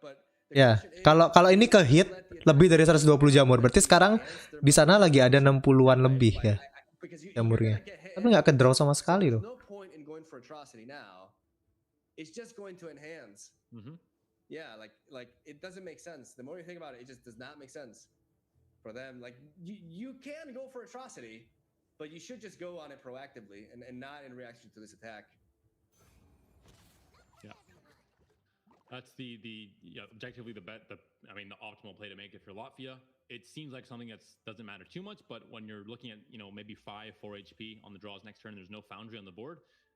Those fewer mushrooms maybe doesn't matter, especially with the doubling effect. Everything that all those mushrooms that go in are doubled at that point. So instead of 3 is 6, etc. Ini kalau nggak ke draw 7 kalah sih si Spain. Bagus, makanya atrocity-nya nggak dikeluarin sekarang sih. The problem is, they have to go for the Mystic Shot here. And they could react with, I think this is the right call. I mean, you have to. At what point are you going to use this otherwise? And you're not forced to play Atrocity unless you want. I don't think you want to play Atrocity now. I think you're pretty confident Spain has a freeze in hand, and you're more just trying to get the win next turn when you have 2 asses on the board.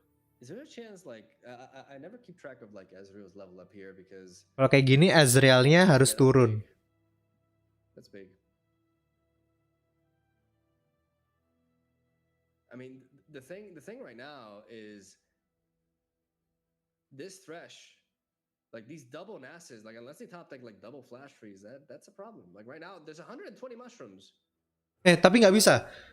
Nggak bisa. Karena bisa di hit. Nah, kan. Ini good play banget ini. Ya, betul. Dia harus flash freeze sekarang. Like now, I mean, you could have argued that they should have no, but then they could have reacted with an atrocity to kill Teemo, so they couldn't flash freeze initially. Nah, ini langsung. Nah, ini dia harus draw 7 nih. Dia harus kena 7 damage nih. Lihat. 3, 4, 5.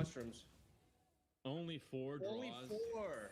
Wow, that's brutal for Spain here. That's it. Yeah, we see the fist bump there. That is tilting right there. Latvia gonna take the 2-0 victory with the 2 meta decks. Teemo does not prevail today. 120 lebih. Ngedrawnya cuma 4 ya. First Lebanon versus Germany, and now with level up animation for Nass is a little bit more spectacular than Teemo's. Does Latvia take game? Di game ini kekurangannya hanya 1. Game kedua nggak ngedraw Hexcore Foundry. Itu aja sih. Itu aja kurangnya. GG Spain kalah 2-0 ya. Terlalu overcommit sama Teemo dia ya. the deck felt kind of incomplete in the draw. Hampir menang sih. Foundries this turn, where if you found a foundry when you're doubling mushrooms, Tapi malah apa namanya, dua yang diunggulkan Spain sama Jerman jadi kalah ya. So habis ini itu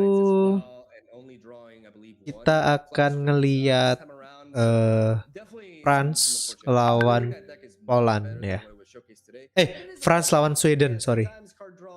Is really important, especially when you have a deck that does several things at the same time, and certain cards have really different value potentials depending on the matchup which you're encountering. So keringet dingin. of course by Latvia though, but they did win with arguably the two best decks in a way. And Spain putting sebentar. confidence on this Timo deck and it not working out. This is the case of regardless how good you are, if you're putting your confidence on a deck that's not considered tier 1, that's maybe a bit more risky, a bit more experimental, it can backfire, it's not as consistent. You talk about TLC. Turn 8, turn 9, every single time you're going to get the combo off basically. Timo Ezreal, not as maybe consistent, as optimized in that sense. And it comes back to bite them. And they end up going 2-0 down against Latvia in this group.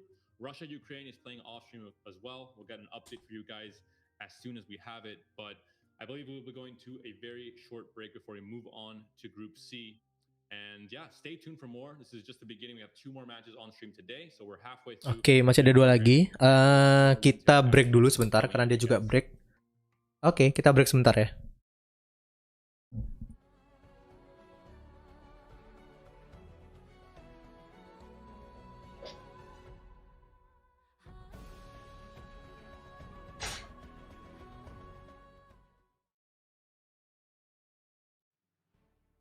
It could give us an advantage, but unfortunately, Poland and Belgium also had their second participation, so it's not an advantage, it's a good thing, but nothing else. Once again, Flaxo is definitely the best French player. He fully deserves his qualification. I fully trust him. He's my captain, he's the boss. He's a bit shy in real life, but let's say he's always in a good mood, he's always say good things, so this is a friend that everybody would like to have. The group is very difficult.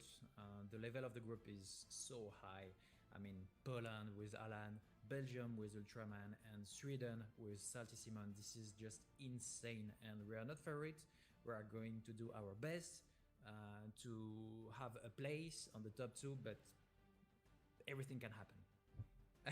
I don't have a good imagination. I'm not a very creative person, so when I had to find a nickname 10 years ago, I had a cat, and near my laptop, I had the big box, food cat big box, and the name of the food cat was Felix. So I just cut the F and I keep Elix. I put Elix on my keyboard, and here we go. Sweden is not a small country because Salty Simon is here. Salty Simon is the captain. I faced him many times this year in 2021 in tournaments. He beats me more than I beat him. So today it's a new game, it's a new day. I'm going to do everything for my flag, for my country, and it's going to be a huge fight against. Berapa menit ya tadi ya? I mean, it feels good to know that I made it by myself to some extent. You know, it shows that I have the skill needed to make it. So far we haven't interacted too much, right? We only talked a little bit about lineups, but overall, we are on the same page. We all agreed that I should pilot, so the team captain position. So far, everything is all good. So I don't really care about seeding. I said it before to the teammates that I think seeding doesn't matter. Like, it all comes down to playing good, and so I don't really care that much about the group. Of course, like, I think both Poland and Belgium is a scared team. I think France is a bit overrated. Hopefully that won't punch me back, but overall, I'm not scared. It comes from Hearthstone. I used to be called Alien Face, and then I used to tilt a lot in Hearthstone like everyone else, and some friend gave me the option to call myself Salty Simon, and I took that. So I know that Enlux is there. I think so far I'm like 3-0 against him in tournaments. Of course now there's like 2 additional players, but I think, you know, like overall I feel really comfortable playing against most teams. The only teams I'm really scared of is Germany and Lebanon, I think. Like overall, other than that I don't care too much.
Wow, sebentar.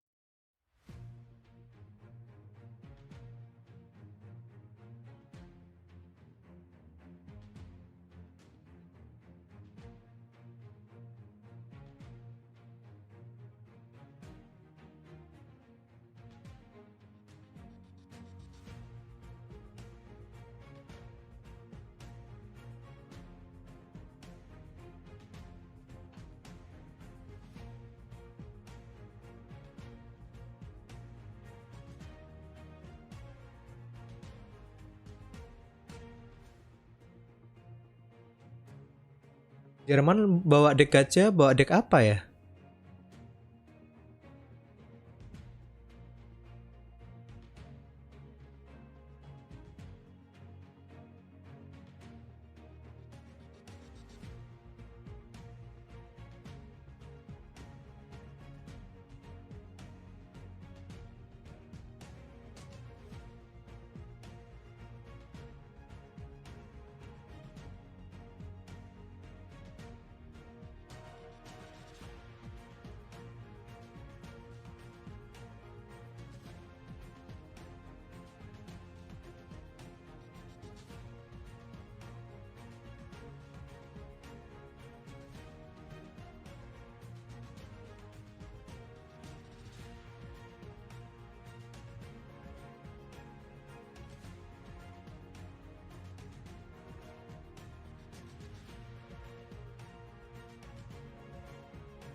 Gila nih Valga udah season 4 aja ya.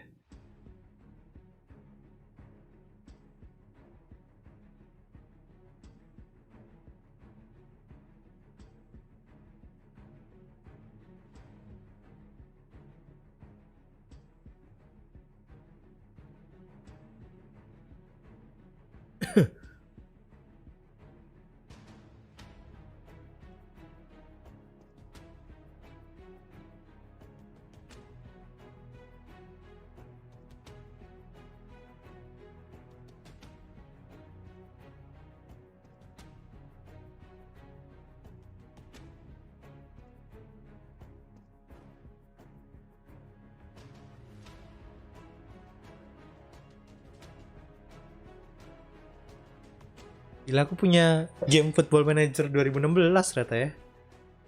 Tapi nggak ngerti cara mainnya nih kayaknya.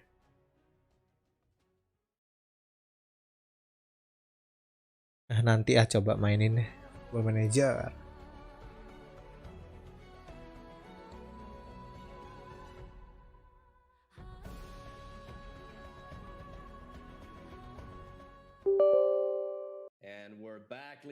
Oke, kita sudah kembali.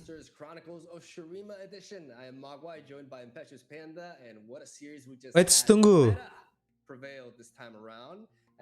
Oh, tunggu sebentar. Another matchup from Group B going on between Russia and Ukraine. We're gonna update you guys on that. The current score is 1-1. They're still going at it. You have to ask Mogwai, what the hell are they doing? Because we saw a tie, we saw a restart, and I mean it was a 2-0, okay, so maybe not the 3-game series that we might have expected on stream, but Russia and Ukraine still 1-1. They must be taking their time. They must be playing some heavy control list. Because I mean, again, that's quite the rivalry from even I guess political standpoint, geographical standpoint. These countries are very close together. They could be neighbors and friends sometimes, but maybe not so friendly at other times. So a lot on the line there. I think I spoke to Drobini and we saw in the interview before this match happened that it sucks for them because Latvia, Ukraine, and Russia are all from the CIS region. All these players kind of know each other. They maybe play in the same tournaments, like weekly tournaments, and they're all in the same group. It really is even worse than France and Belgium. It has all three of these neighboring countries in the same group having to really fight each other for those 2 spots in top 8. So Latvia starting off with a very good start, beating what could be considered the first, or is considered the first seed of the group, and already having that that advantage going into next week. And Turkey taking down Italy in Group A, with Lebanon winning over Germany. I think it's safe to assume that today is the day of the upsets. All of the lower seed teams are prevailing. Out of Russia and Ukraine, which one was actually ranked higher? Russia was the higher seed, was the right? 8th seed, or I think 7th seed, and Ukraine was probably a 10th seed, I think. Yeah, it makes sense. Ukraine actually made a very late push on the last day. They weren't qualified in the top countries until the last few hours, where we had first Pink Beaver, player that we know from the seasonals, from last seasonal. Masih lama. Itu. Trying to qualify their country, and they succeeded. And pushed out countries like Norway. 4 menit 43 ya. We're missing Trish Fangrel, we're missing Marcus. Atau 7 menit lagi kayak ya mainnya. I believe Norway was one of the, if not the worst. Skornya apa namanya? Jerman kalah 2-0. Itali kalah 2-1. Wow, negara-negara besar kalah ya. Spain kalah lawan Latvia 2-0. Rusia sama Ukraine masih belum selesai. Oke, habis ini kita nonton France lawan kita nontonnya bentar, tadi udah tak cek. Kita nontonnya France lawan Sweden. Semua yang di stream yang sebelah kiri ya. France Sweden, habis itu UK lawan Portugal.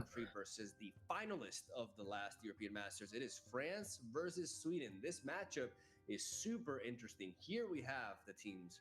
And there is the versus screen. France coming in with Elix and Flaxo, players that we saw in the last. Besok aku nggak tahu nge-stream atau enggak ya. Istriku bisa ngomel-ngomel nanti. Karena hari ini udah nge-stream dari jam 8. And strongest countries in Europe for Runeterra. And then Hayes coming in as someone we don't know too much about, but all 3 of these players are playing on Team PCS. So they have an extra layer of synergy already. So really a well-oiled machine probably coming into this tournament. Looking at Sweden, it's a different story. Salty Simon is, I love that name.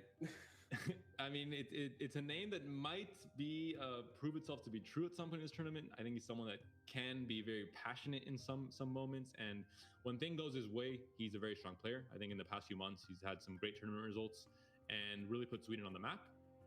He did almost essentially qualify Sweden by himself. I think I'm So Humble is also a known ladder player, but he wasn't really high on the LPs. And Pyrox is, I think, it was kind of lower on the Master LP. So again, Salty Simon kind of the true captain of this team. Can we just give Sweden the first place for usernames? Salty Simon, I'm So Humble. I mean, Pyrox doesn't add much, but yeah, it's definitely a very peculiar lineup right here, as they're taking on, like I mentioned prior, the finalists of the first edition of the European Masters. France made it all the way to the finals against Portugal, where they ultimately lost, but they were the ones. Kalian yang punya Steam, itu Little Nightmares lagi gratis ya, lagi di free giveaway sampai akhir. Berakhirnya hari ini, tanggal 30 Mei ya. Cepat kalau mau download aja dulu. Rizman vs Ibrahimovic. And the Watcher. No Thresh Nasses for France. That is really surprising, honestly. There's Deep, there's Overwhelm, there is Open Kalista World with Demacia, which is safe to assume that is the new Spectral Matron Cythria of the Clouds. Well, I forgot her name. Company of Heroes juga ini nih lagi free. Open World, Sales Ability, Infinite Exploration. In her name, that I knew as much, but someone that maybe just stepped out of a time machine could think that this is a fearsomes deck considering the last EU Masters, but same kind of shades of like one champion. What is this going to be? So maybe it is a fearsomes deck. Maybe France is taking the page out of Czechia's playbook and going for the mind games on day one, bringing a deck that you would expect due to the current meta and how the player is for some decks to be this new Cythria Matron combo deck, but it could just be fearsomes deck. Oh my god, Aurelia and Azir. What's the counter? What's the counter, Malgai? 4 bans for Azir and 2 for Aurelia. Azir still leading as the most hated champion in the game for all these players. Looking at Sweden's decks, one to really highlight, I think. Ini ada lagi game yang gratis ya. This is a deck that was actually popularized by Ruben Zu. Gila, lagi banyak deck yang gratis nih. And yeah, it's a deck that has a very wide spectrum of okay matchups. Nothing, it's kind of like the Heimer Vi deck of old, where you had just you could react to so many different decks and had okay matchups that it made it good for skilled tournament players. Oh, Deep. No. Deep taking the hit right there. Sweden just does not want anything to do with Nautilus as Ashe. Ashe LeBlanc is a deck that we've seen quite regularly being banned, but every time the team opts to ban this champion, they've ended up losing the set.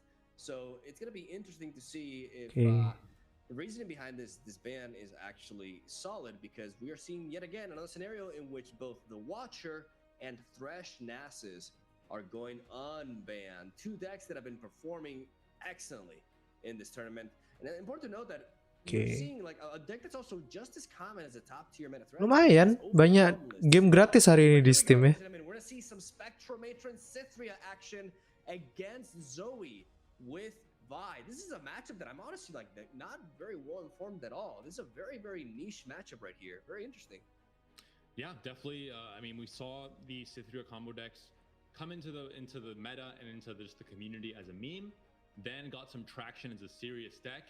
And then I think because of all the people were experimenting and really not knowing how to play the deck so well, the win rates online weren't so good. Yeah. But apa tadi namanya ini? And being very aware of its limitations and when to make certain plays, I think it can be a very strong deck that when I first played against it, I was so shocked to see the numbers just growing and growing and growing.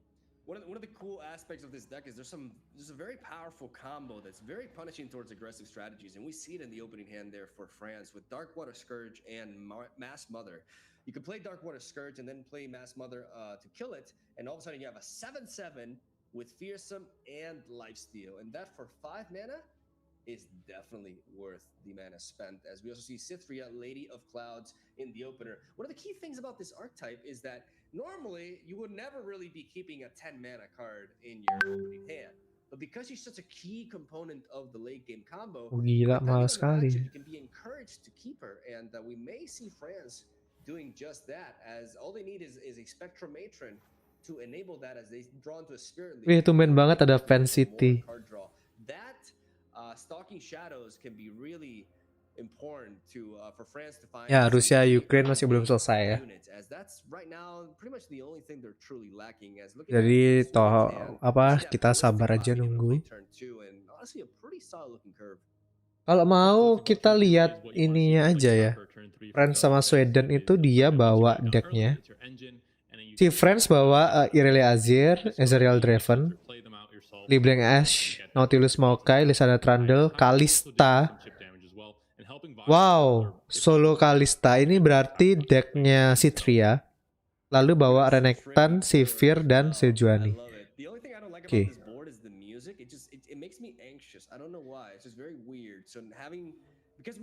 Sweden dia bawanya Tresnasus, AC Liblang, Irelia Azir, Trundle Lysandra, Sivir, Sejuani, Renekton. Oke, Sivana, Sol Jarvan. Wow. Dia bawa Jarvan. Menarik ya. Zoifi. Kemungkinan Sweden yang pasti di-ban si Irelia Azir. Harusnya sih Tresnasus atau enggak Trundle Lysandra ya. Kalau aku sih. Sedangkan France yang di-ban pasti Irelia Azir sama Lysandra Trundle. Gampang. Harusnya sih itu aja ya. Some action in the meta, as it is a very I really like the design of this card, and I love the synergy with ephemeral units, also with Curse Keeper as well. And that's the biggest thing that you mentioned. The fact that you get the challenger keyword as well from Cythria means that you can make use of the ephemeral bodies and not just throw away those stats and not throw away those bodies, and then just attack with everything else that isn't ephemeral. Gambarnya diam sebentar. Masa ke-pause sih? It's kind of like having just two huge kind of remove. Oh iya, ke-pause ya? Sebentar. Pantesan aku kok bingung ya. Nah, baru keganti dia. Aneh sekali. I'm sorry. Ini berarti tadi udah mulai France lawan ini ya. Dia pakai ini Kalista lawan Zoifi ini ya. So sorry, tadi gambarnya bisa diam. Lawan apa nih namanya? Argon Zoifi. Zoifi ya. From Sweden does have access to Hush, which can be a nice counter to it. But as of right now, they do not have it in hand. But France has to respect that. The biggest thing is that once this combo comes down with the Dark Order Scourge and the Mass Mother, it comes down so early and the stats are so big that it really is a problem for so many different decks to deal with it so early on. Oke, ini dia bisa jalan kombonya. Thank you banget loh Deblo udah dikasih tahu. On turn 4, for example. The question here is how much will France respect the Hush? We've definitely seen them going for this play, but they have to. I mean, they kind of have to attack. They have to just be like, hey, if they have Hush, they have it, right? And Sweden has a good job at bluffing it.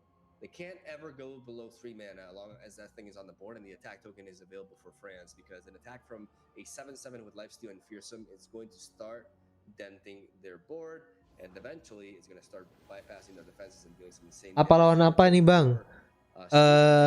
Vizoi lawan Kalista, Citria Kalista. They go under 3 mana.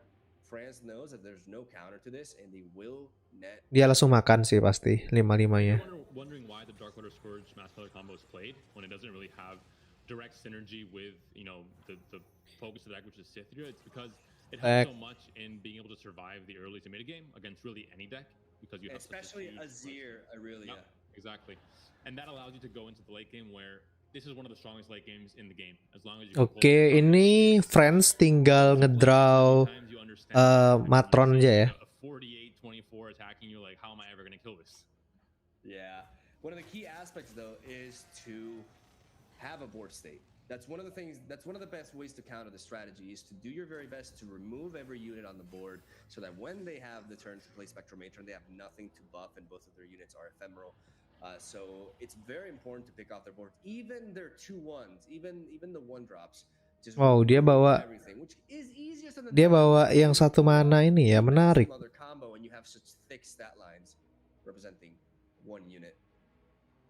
Looking at the hand for Sweden, so many different options. That's the kind of the whole point of this deck. You have so many different things you can do every turn, and this allows for greater decision making, which when you have a very skilled pilot at the helm of the deck allows for just. Gini kan enak nontonnya ya, boardnya dipakai, yang tadi nggak ada pakai board sama sekali loh. I think this is a matchup in which we're going to be seeing first wave actually being played as first wave more than the last win, because generating 2 bodies on the board, even though I am so humble.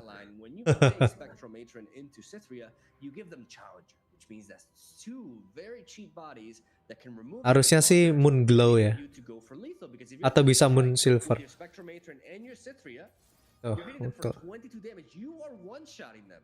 So that is a very neat addition to the deck. They don't find the Spectral Matron, which is what they were hoping for. They find another Sithria. At this point, you only really need 1 Sithria. So they do take the Mass Mother. I like this play. Let's see what they do. Look at the hand for Sweden. I mean, you have to think that they missed Zoe to start things off. They missed Vi in hand, so missing some key champions, which aren't, of course, I think the most important part of the deck, but still pretty relevant. And at this point, you're going to just the target invoke win condition, because I think the Percival by itself is not really do much to cut it. Especially considering that this Sithria deck has single combat as kind of its only interactive tool. When you can't really hit elusives, you can't play around certain units. The single combat Kalau aku kok ngedraw ya, to use your own units that are maybe but very buffed up, or just a 7/4 with lifesteal as a removal spell as well. France does have the potential to set up the first wave into a Spirit Leech to cycle through their deck. They can also do so with the aku bakal ngedraw pakai 4 mana. But I don't believe that is a correct line of play, because you want to preserve that to potentially ramp into Spectral Matron. Even though it doesn't really matter, because they would need to ramp into it on turn 6. Otherwise, they won't be able to play it on the attack token anyways. So yeah, it actually makes sense for them to play the Abilities Islander now and then drop the Spirit Leech onto it, reducing the cost of the already ephemeral Mass Mother. Mogwai, I love that if anyone's watching this stream without actually looking at it, just listening to it, and they hear you call it 1, 2, 3, 4, 5, 6, 7. Nggak overdraw sih. What region is it? He's fishing. He's on a boat. He has a rod. That is true. Like I don't think you need to be a genius to figure it out. I don't know. He's a fisherman. Ya dia harus naruh. Kalau aku sih ngedraw ya. Yang penting kita punya Matron di tangan. Good. Mas Mother aja ya. The movie. France's hand is all about. As we see Sweden with, honestly, they don't have the champions, but they have a really neat 7-4-nya bisa dimakan sih. This submersible is going to be easy to enable. Lalu ngetek lagi. They have good card draw as well. Healing, removal. Atau nggak usah ngetek sih. Offstream, Russia takes the win against Ukraine, and we're seeing Russia and Latvia with the first 2 wins in that Group B.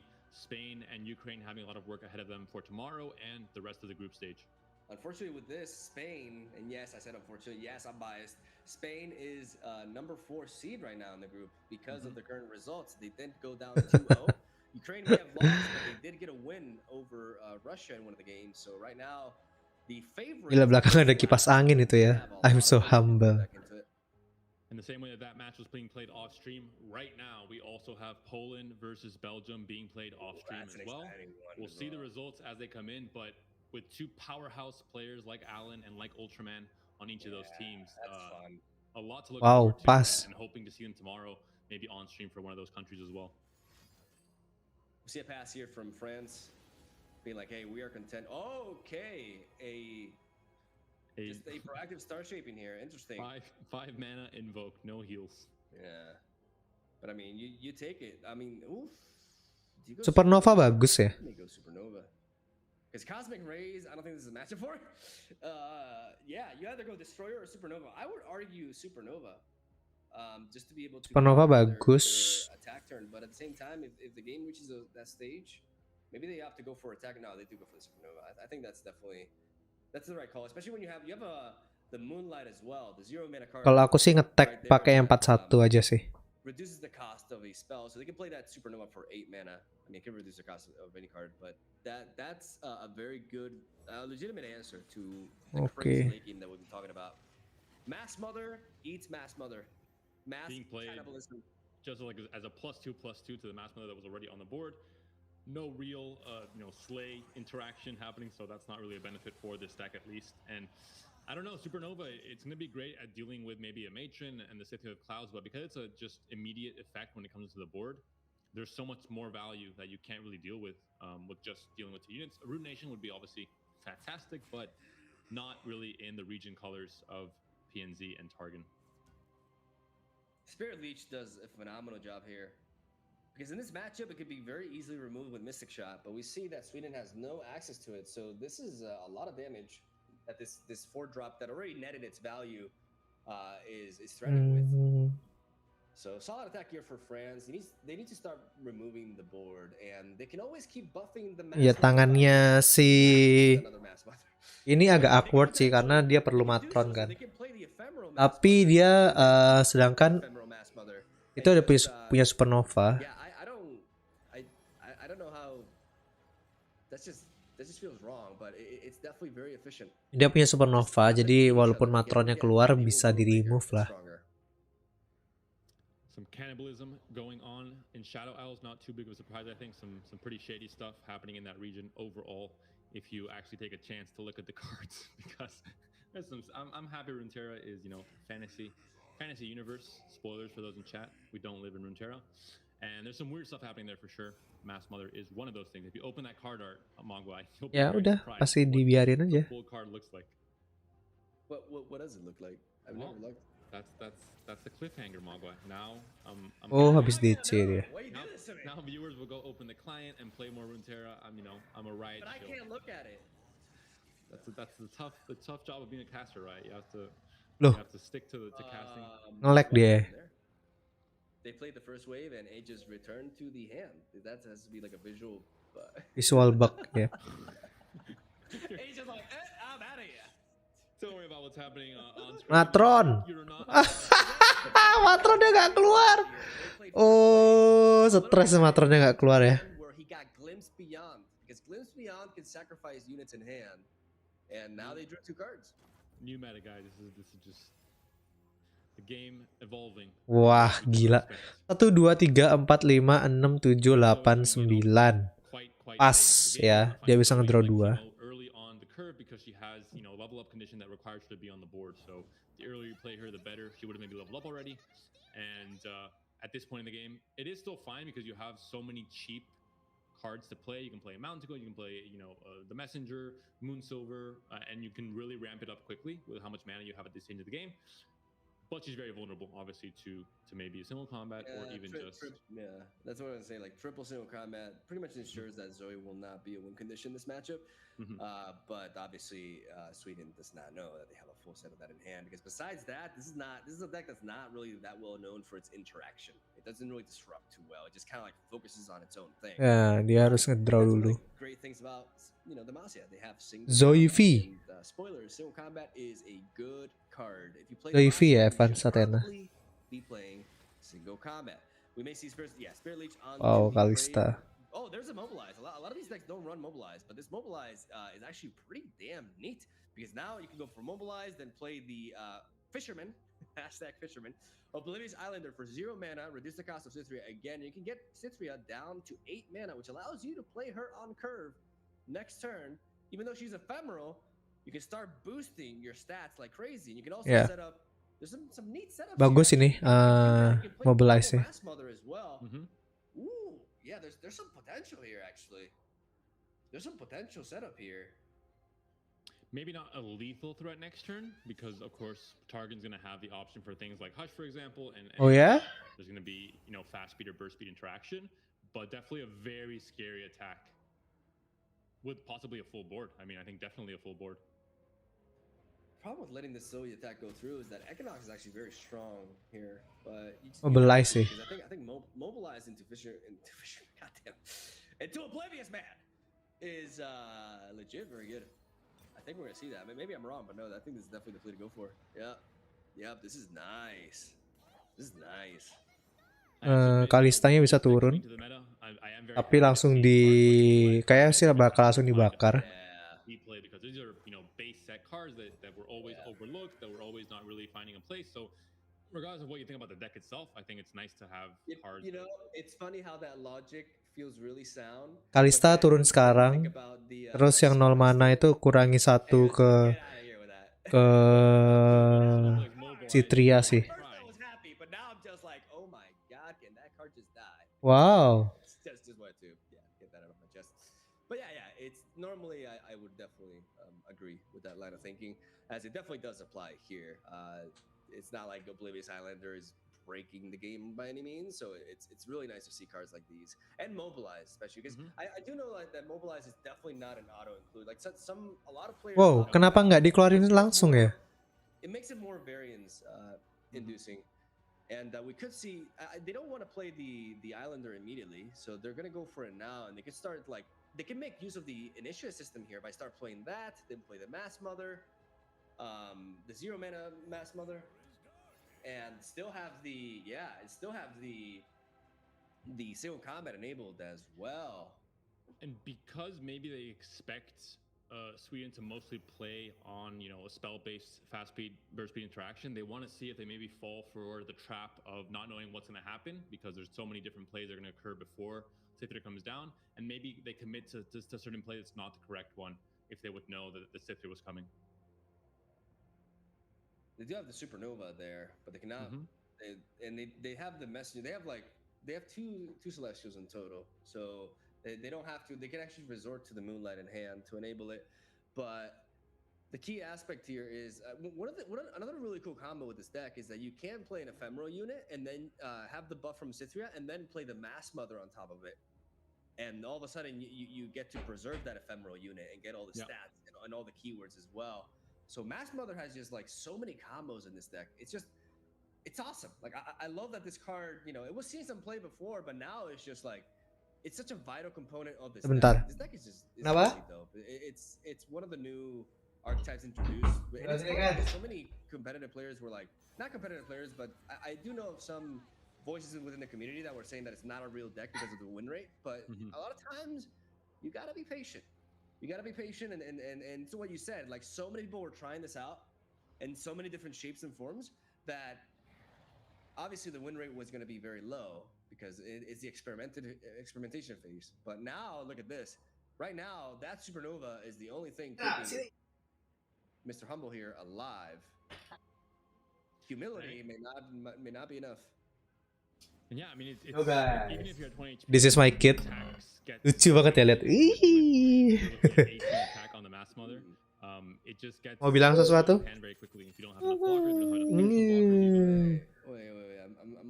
Oke. Kok di stun ya?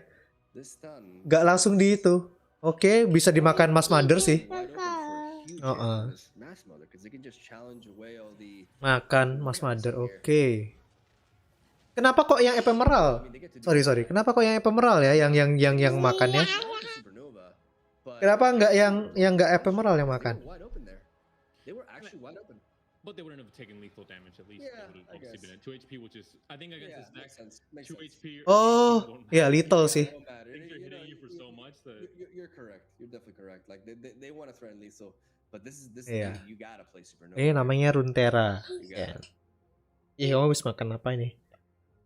yeah, because once you kill the Mass Mother and the 12, Kamu makan pepaya ya? everything else has 2 HP. So it's really not. It seems like it's this crazy threatening board, but there's limits. Any kind of trade except for Zoe would kill. Ya habis. Oh, I see. There's legitimately no other answer unless you wait. Dapat stun? They're searching for a crescent strike. Dapat stun, silence. Wait, they're dead. If they don't find it, they're Oke, dapat stun loh, dapat stun ya. Dapat stun. Wasn't that like incredibly risky?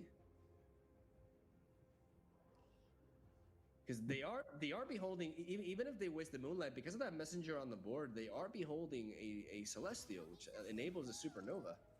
Oke, dia dapat stun. That was incredibly risky though, right? Oh yo. Whoa. Oh, ini bisa ini harusnya. Yeah, but the lifesteal is kind Tinggal combat harusnya ya. Yeah, I'm not sure what they're. Kita single I combat. guess they had, but what if they didn't find Equinox or Crescent Strike? They were dead there. I mean, they still have Get Excited. Oh, dikasih. Attacking that have 2 No, HP. but with the fearsome, like Get Excited can hit one of those, but then as soon as they drag out the fangs and the goat, I see what you mean. they kill him. Like they would have gone down. Like that was super risky. I don't know if I'm missing something here, but that felt incredibly risky to me. Maybe I'm missing something. Wow. At this stage of the game, I think there's Kok menurutku si Franz mainnya aneh juga ya. Harusnya kan bisa. There's another one in the hand probably, or a matron even. So it just gets worse and worse from here on out. And you have to find a way to speed up the game, maybe take some risks and try and find maybe some kind of an elusive win condition. Gak unik sih mainnya. For example, I don't know. It's quite difficult to even think how Sweden's going to be able to get 19 damage onto the Nexus here for France. France is being patient and just clearing the board. Bilangin halo gitu. This combat is great. Halo. Yeah, it has to be A too. I mean, all of these challenges are pretty much worth the same because they have the hit sync and they're able to trade to the other ones as well. And they're mostly there to remove anyways, and they will get buffed to like really high attack afterwards. They don't have fearsome, so that's where their two finishers will lie. I think this is a turn. Ini harusnya ngedraw ya. And harusnya ngeblok yang 3-2 sih. Here for France is Sweden's goal here. They want to get these trades out of the way Yeah. so that if there's another Scythia next turn, obviously these units don't all get buffed to even more, to a higher standard. So trying to keep the board to 1 or 2 units is going to be ideal for Sweden. Yep. So habis ini si Tria turun. France pawn to block the 4-1 messenger. On paper it makes sense because you're going to be trading into that anyways, but at the same time, the fearsome units. Ya, sayangnya V-nya baru ke draw sekarang. So I think you're at a point where you can actually just ignore that messenger. But I mean, Tapi nggak tahu itu yang 9 mana disimpan untuk apaan. Tadi nggak dipakai juga soalnya.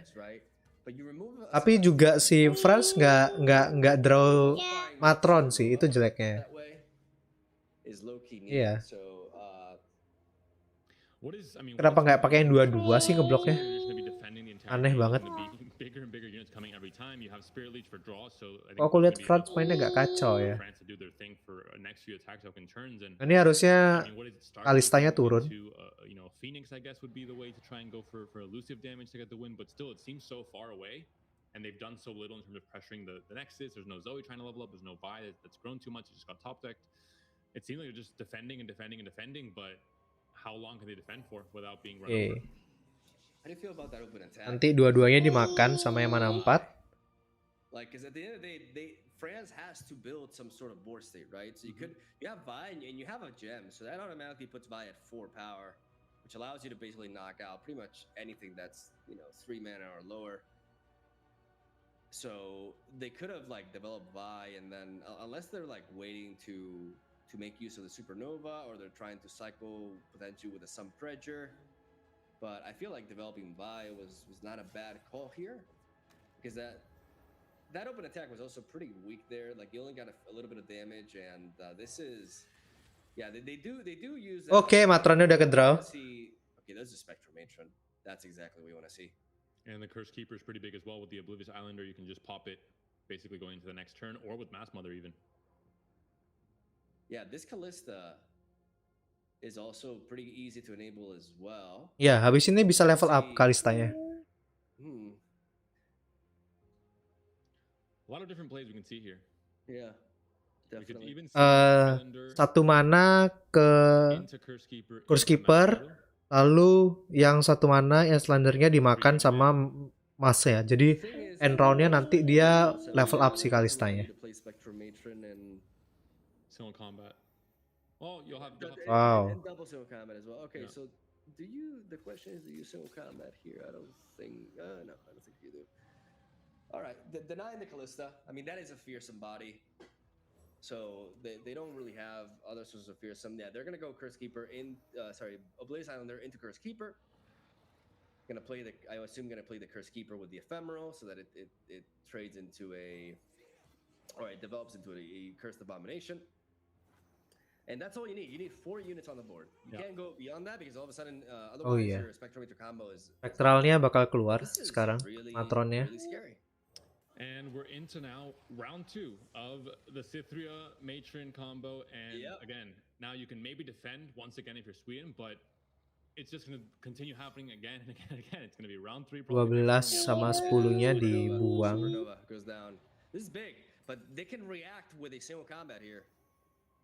And that's 9 mana as well, so pretty much everything that Sweden could do in this turn, outside of just a beam for 4 maybe. Yeah, this single combat may just do it. I mean, I'm surprised that they... Menang berarti ini ya. That they targeted like that. Yeah, like this single combat just removes the blocker. You have no more healing. You have... wow, if they open attack here, they win. Iya, ini kalau open attack menang sih. Prancis menang, woi, gitu kan. That would definitely be enough. Yeah, they have to open attack, otherwise they miss out on lethal. But now they can't do anything. Even hush. Menang udah. If you hush any of the 26 damage. The 8-4 to a 2 attack, it's still exactly 20. So the problem is Mystic Shot or Get Excited. That's what they may be worried about. But atau si Trianya dimakan sih. Aman. But if they do that, they actually miss out on. Do they miss out on lethal? They don't. Let's think about this. If they play Mass Mother onto the A2, if they play Mass Mother onto the Spirit Leech, they guarantee lethal, even with a Get Excited and a Mystic Shot, and the Thermogenic Beam, and the Hush. Think about it. If you play Mass Mother on the Spirit Leech specifically, oh yeah, baru ulang tahun yang kedua. The Spirit Leech and the Cythria kill him. That would be a play. All the different invokes as well, Molly. There might be another Equinox. I mean, there's so many. This is a deck that you can't. I think it's very hard to guarantee. They have one more invoke, and it could be a Presence Strike. That's true. That's true. They got it. Wow, Kalista Cythria menang ya. Wow, nice. France takes the first game against Sweden. What a sweet match. That was, like I said, a very niche matchup, because Zoe Vi is not a deck that you see in ladder too often at all, despite it being a very good deck, at least in tournaments.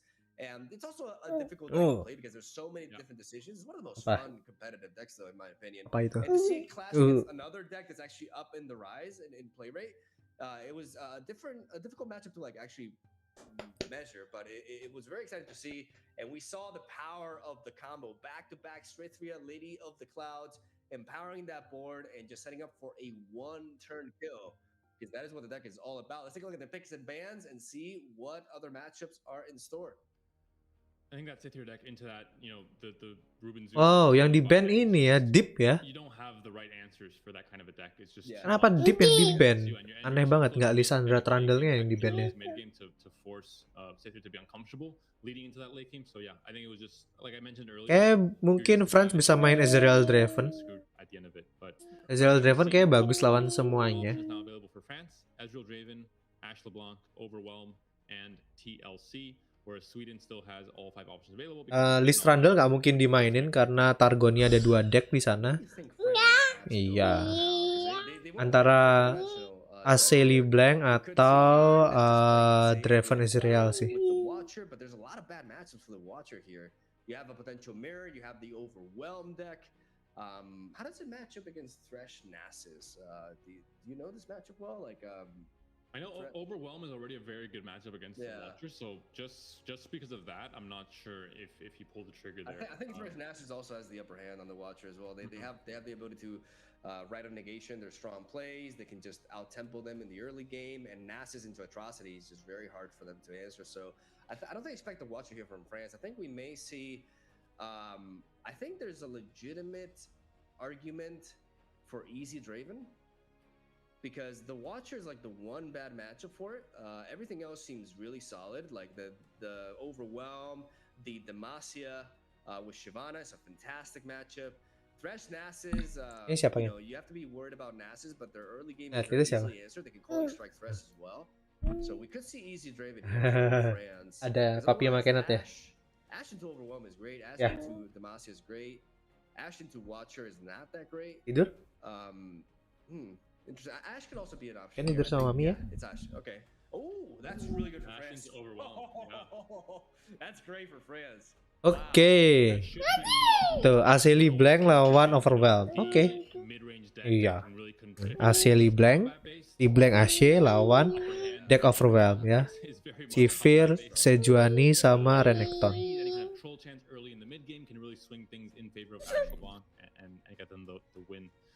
Yeah, France leading the series and seems to have the upper hand coming into it in this matchup as well, just on paper. Yeah, for sure. This is definitely an uphill climb for Sweden. As they do have several. Drawnya bagus ya Omen Hulk round 1. Kayaknya Frozen Hergot akan diganti, Calling Strike-nya tetap. Whisper Words-nya diganti sih. I don't see how that. I mean, it is vulnerable to Brittle Steel, I get it, but that spell shield is really. It forces 2 frostbites out of them. I don't agree with that mulligan with the Sivir. I don't know because they kept the Rune Runner for that same reason. That spell shield is really important. But we see the Omen Hawk here in France's opening hand alongside a Calling Strike, and they mulligan away everything except the Omen Hawk and have a much earlier curve as a result. Oke, drawnya si Prancis jelek ya. Nggak ada unit sama sekali. Apa itu? Ya, itu HP-nya, kameranya. Langsung attack, open attack, go! Ya. Getting the buff from the Omen Hawk can draw itself a card, which is a quirky little interaction there with those 2 cards. That being said, still very far away from that assessor coming down turn 5. Yeah, I mean, you could definitely assume that France will not be running out of gas this game. With both Whispered Words and a 5/4 Trifering Assessor in hand, but they need to find that early game steam. Like they need an Avros and Trapper would be an amazing topic here, like you mentioned. Otherwise, anything here. Okay, we see an Avros and Hearthguard. I mean, like I said, this is not bad, but they have to withstand early pressure. There's a Brittle Steel. I think you can argue for a Calling Strike here onto the Ruthless Raider. Ya, ini kayaknya bakal di Calling Strike. Preserve that Brittle Steel for later. Calling Strike just simply not great in this matchup against Overwhelm. I mean, there's everything is about high attack, so. I would get the value here and just remove the 2-drop with it. Because you can't really do much else with your current hand. I mean, Brittle Steel, you save some damage, but you're not really getting much value outside of just stalling. Troll Chant, again, not really doing much. Di Calling Strike ya. Omen Hawk great, but not really I think the time you want to use Troll Chant. Otherwise, there is an argument for an early Whispered Words to just make it sure so that you actually. This is also what I mentioned prior. When you're facing Overwhelm, you don't have to play mind games with the initiative. They have to Calling Strike. Kalau aku sih bakal Calling Strike sih ya. You can just wait for them to declare the attack and then you play. Kalau nggak ini masuk 6 damage. Yeah, we either see Calling strike here. 6 damage bilang calling strike. Friends utilize their mana here, take a little bit of damage. And Iya, that di whisper calling words strike. Nah, here. di calling That's strike ya. fine. Iya. I like the calling strike here. Jeffrey Lee, malam bang, sorry baru datang tadi habis nonton tour WR. It's okay.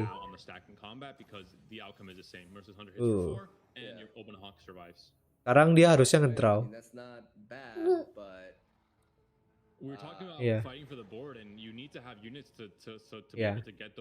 Ini si Nasus si Renektonnya bakal turun. Karena next round dia bisa narik. Ya. Overall, it's all about pressuring. I mean, if they Yeah. get a good enough start and you don't have anything, you can just find yourself in trouble later on.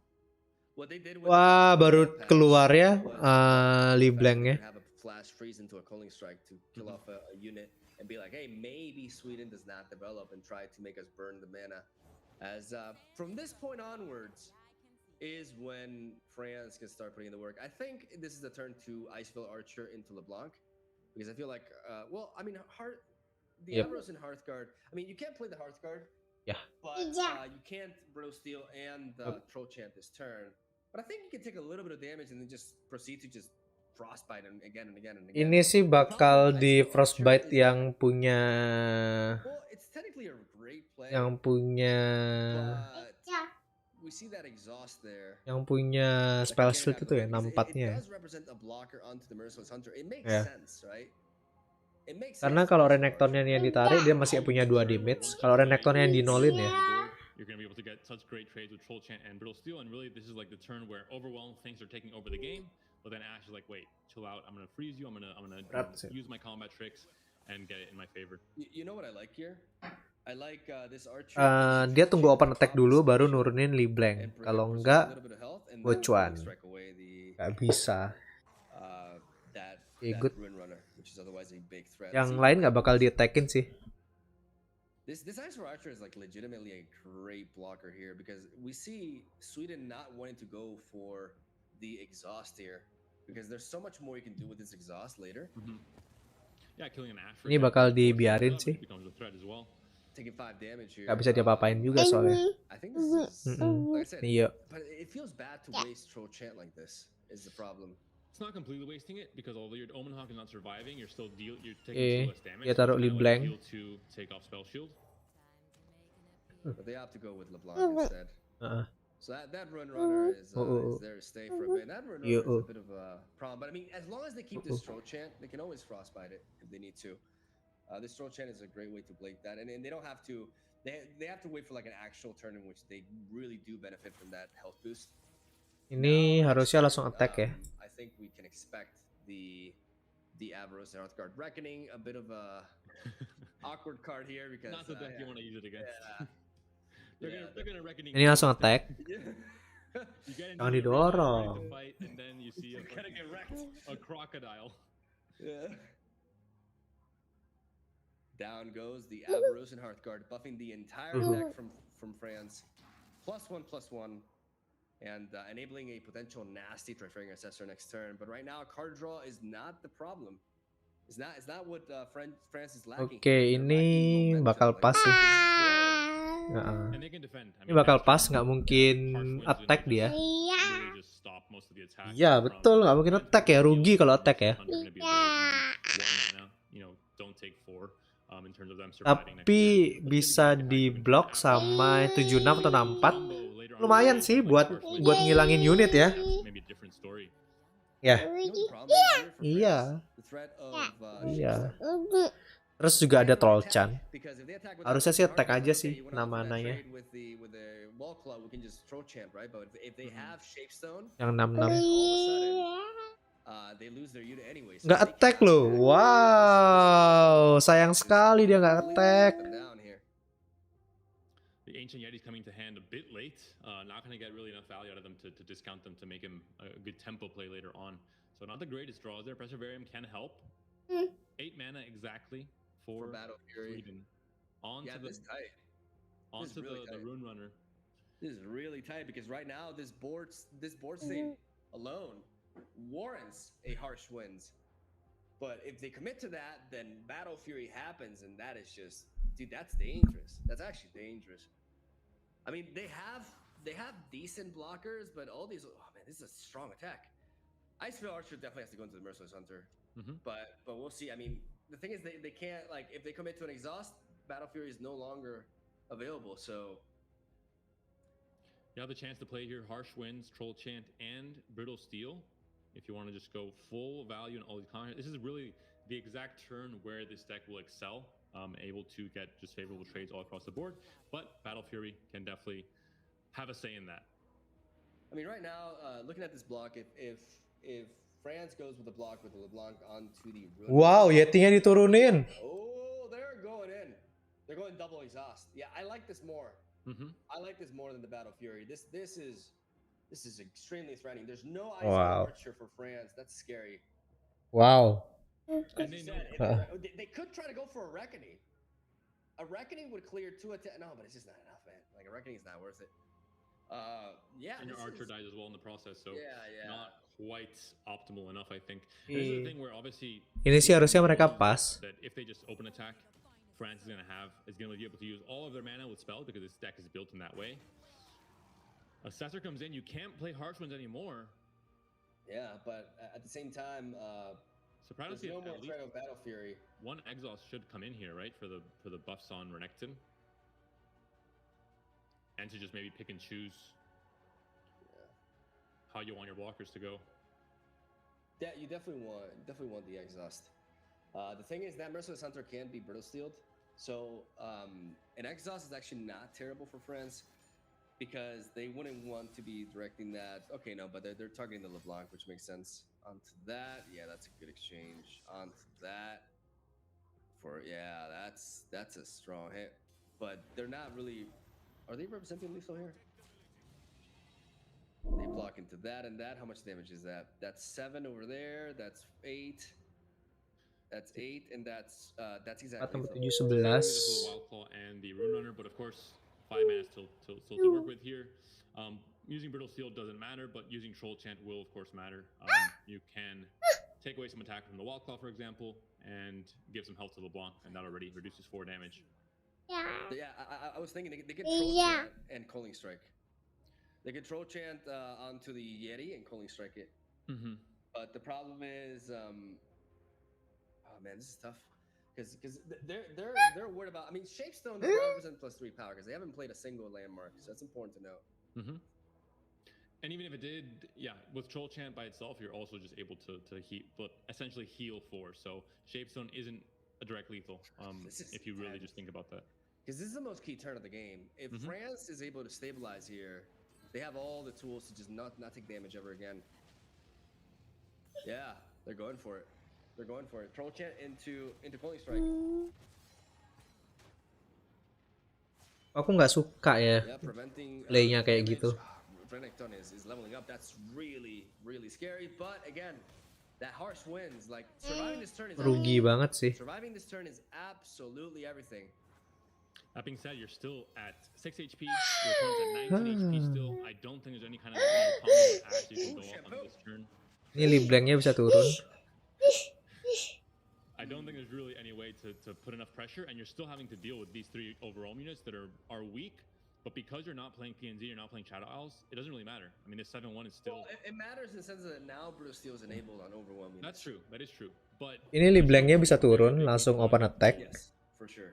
Habis itu baru turun AC DLL. And this is a perfect turn for Salty Simon here to just play Rockhopper into Ancient Yeti and just develop 2 more threats on the board. And France spent a lot of mana, so now they have the ability to play Iceville Archer into LeBlanc potentially, or they can play just Ashe. But if they play Ashe, they can't really attack. So I think it has to be Iceville Archer. Oof, this Rockhopper is definitely a problem, but let's see if they can manage to. They're running out of gas, man, and they only have so many frostbites. And like I said, that Battle Fury could be it. And this is what Overwhelm does. It just adds pressure, and even if you're able to stall with freezes, if you're not able to also get the trades and kill the units off, they come back next turn and they're still there, and you still have to deal with them once again, freeze them again. So again, a defensive game plan from France, kind of how Sweden had it last game against Cythria. And you can stall well, but eventually, if you're not cleaning out the problems, you're going to have to face them again on the next turn. And you have a pretty safe attack here with LeBlanc, but at this point, it's not like Sweden cares too much about their health. They've preserved it pretty well throughout the game, but not having to deal with the opponent's offense. And it's just like, yeah, sure, hit me. Nah, ini pas. Habis ini Little sih, masih ada Little Fury juga. They kind of have to develop this they have to develop this archer. You know, the archer only really like the problem is is it worth it to play the archer actually? I don't think it is, because it's only representing 1 health, because all they have to do is drag that. If they play the archer, all they got to do is drag that LeBlanc with the Rockhopper. Well, I mean, it's 2 health. It's 2 health. Never mind. And it's still something, you know. You're at 6 HP. You have to fight for every. Yeah. But that's 2 mana that they lose for next turn. Yeah. So now if they do a flash freeze, they can still not freeze 3 times. Yeah, this is done.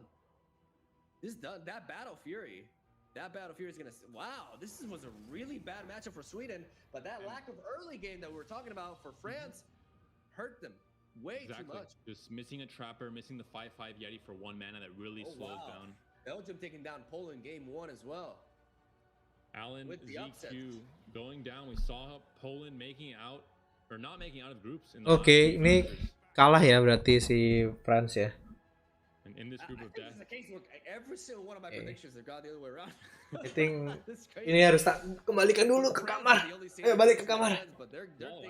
Oke, France kalah. Berarti kalau 1-1 akan masuk ke game ketiga ya. I feel like I've had a tendency of doing that lately. Yeah, this harsh wins. Like, it's over. Yeah, once you're committed to that, this Battle Fury is all you need. And right now, like, you don't have to worry about now you know that flash freeze is not a thing. You commit to it. And with the Renekton and the Yeti obviously at 5 HP, you know that they can't be targeted by any kind of, maybe like a triple Brittle Steel hand, for example. So it should be a clean win here. Obviously, Sweden going through all the motions, making sure they're buffing the right unit. Just buff the Spell Shield, yeah. Just buff the Rune Runner. Make her angry! Make her super angry to win. And Sweden takes it back, a super, like really bad matchup for them. And they're able to just completely overwhelm them. Wow, Mogwai. Just peak comedy going on here. But like you said, game 2 goes to Sweden. And now we have to think, what decks will these players be queuing? And this game 3 is obviously the final game of the series. Best of 3 throughout the entirety of the group stage. And we have Overwhelm now taken off the table. And we have Ash LeBlanc still there. And with one of its good matchups not really available anymore. So now do you still queue up Ash LeBlanc? I think it's maybe not as tempting or as as good an idea for France. What other lineups did France have that were perhaps vulnerable to the Overwhelm and not to have an easier time? It'd be nice to look at the pick and bans face again and see what options we have here for both teams. So we'll be moving on to that shortly. Regardless, let's take a look at that. So it's going to be intriguing because now that Overwhelm is gone for... Ini kalau anakku belum tidur, kayak game terakhir aku nggak bisa nonton sih.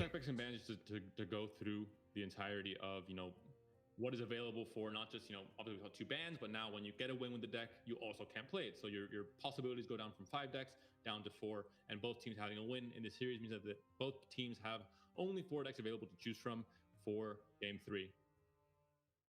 All right, here we go. Okay, game 3. So Overwhelm is out of the mix here so that means Ash all of a sudden has less good matchups. This loss is very awkward for France because that was a matchup that they were harusnya France pakai Overwhelm kayaknya sekarang. Pretty much, I think Ezreal Draven looks good in like 3 out of the 4 matchups here.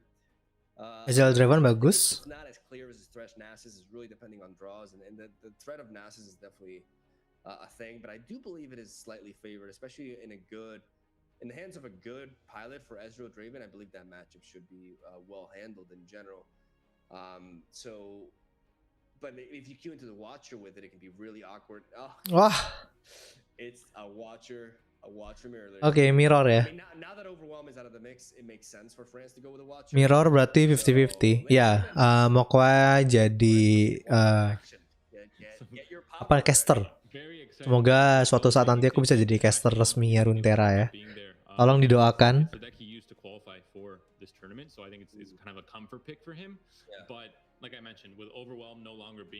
Nah, kalau kayak gini chance menangnya 50-50. Ya, oke, kita lihat aja siapa yang menang ya.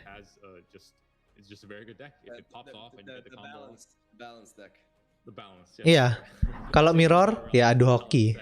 Betul. Adu draw, adu apa segala macam.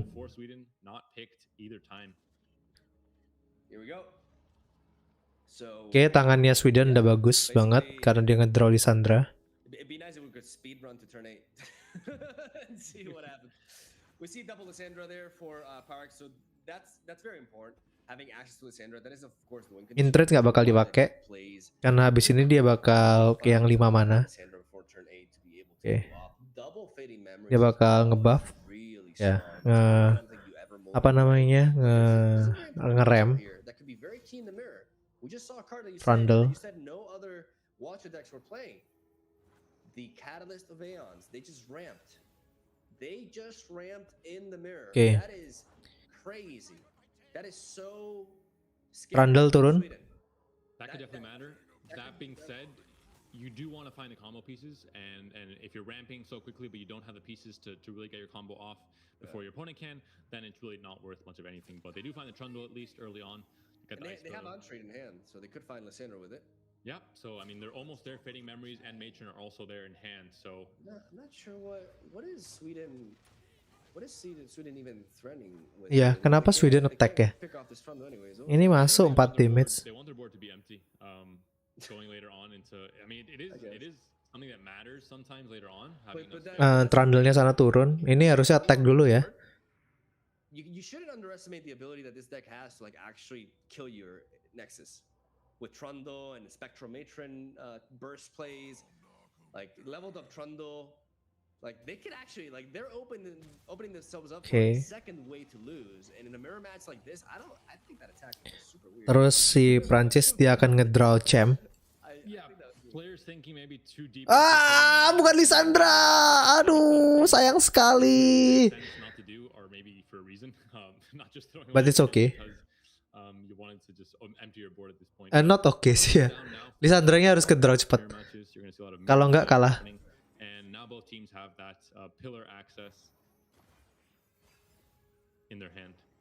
Okay.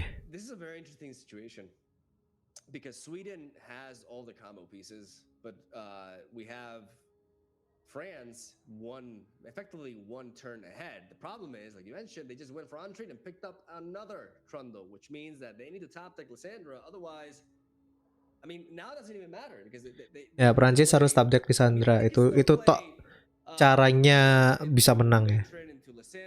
They have the faded memories for another one, anyways.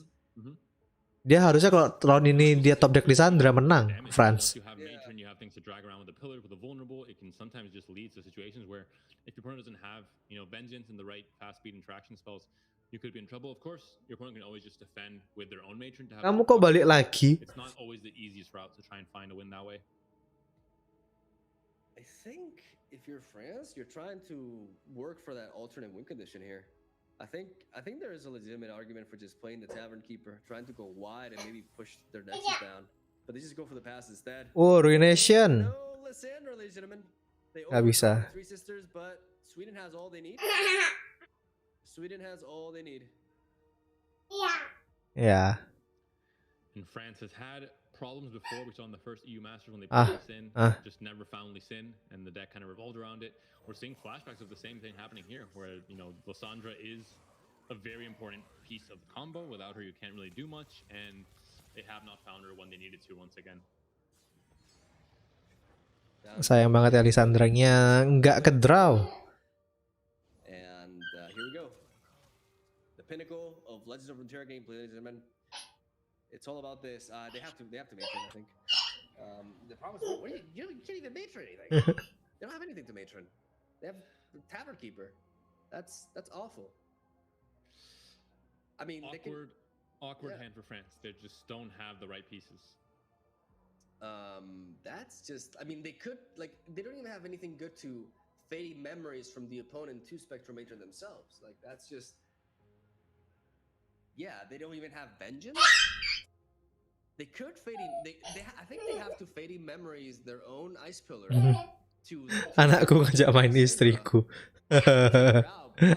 Sweden has another Lysandra in hand, so it doesn't matter. Yeah, I think ini model mainnya individu tapi dikerjakan secara tim. Ayo lo bingung nggak?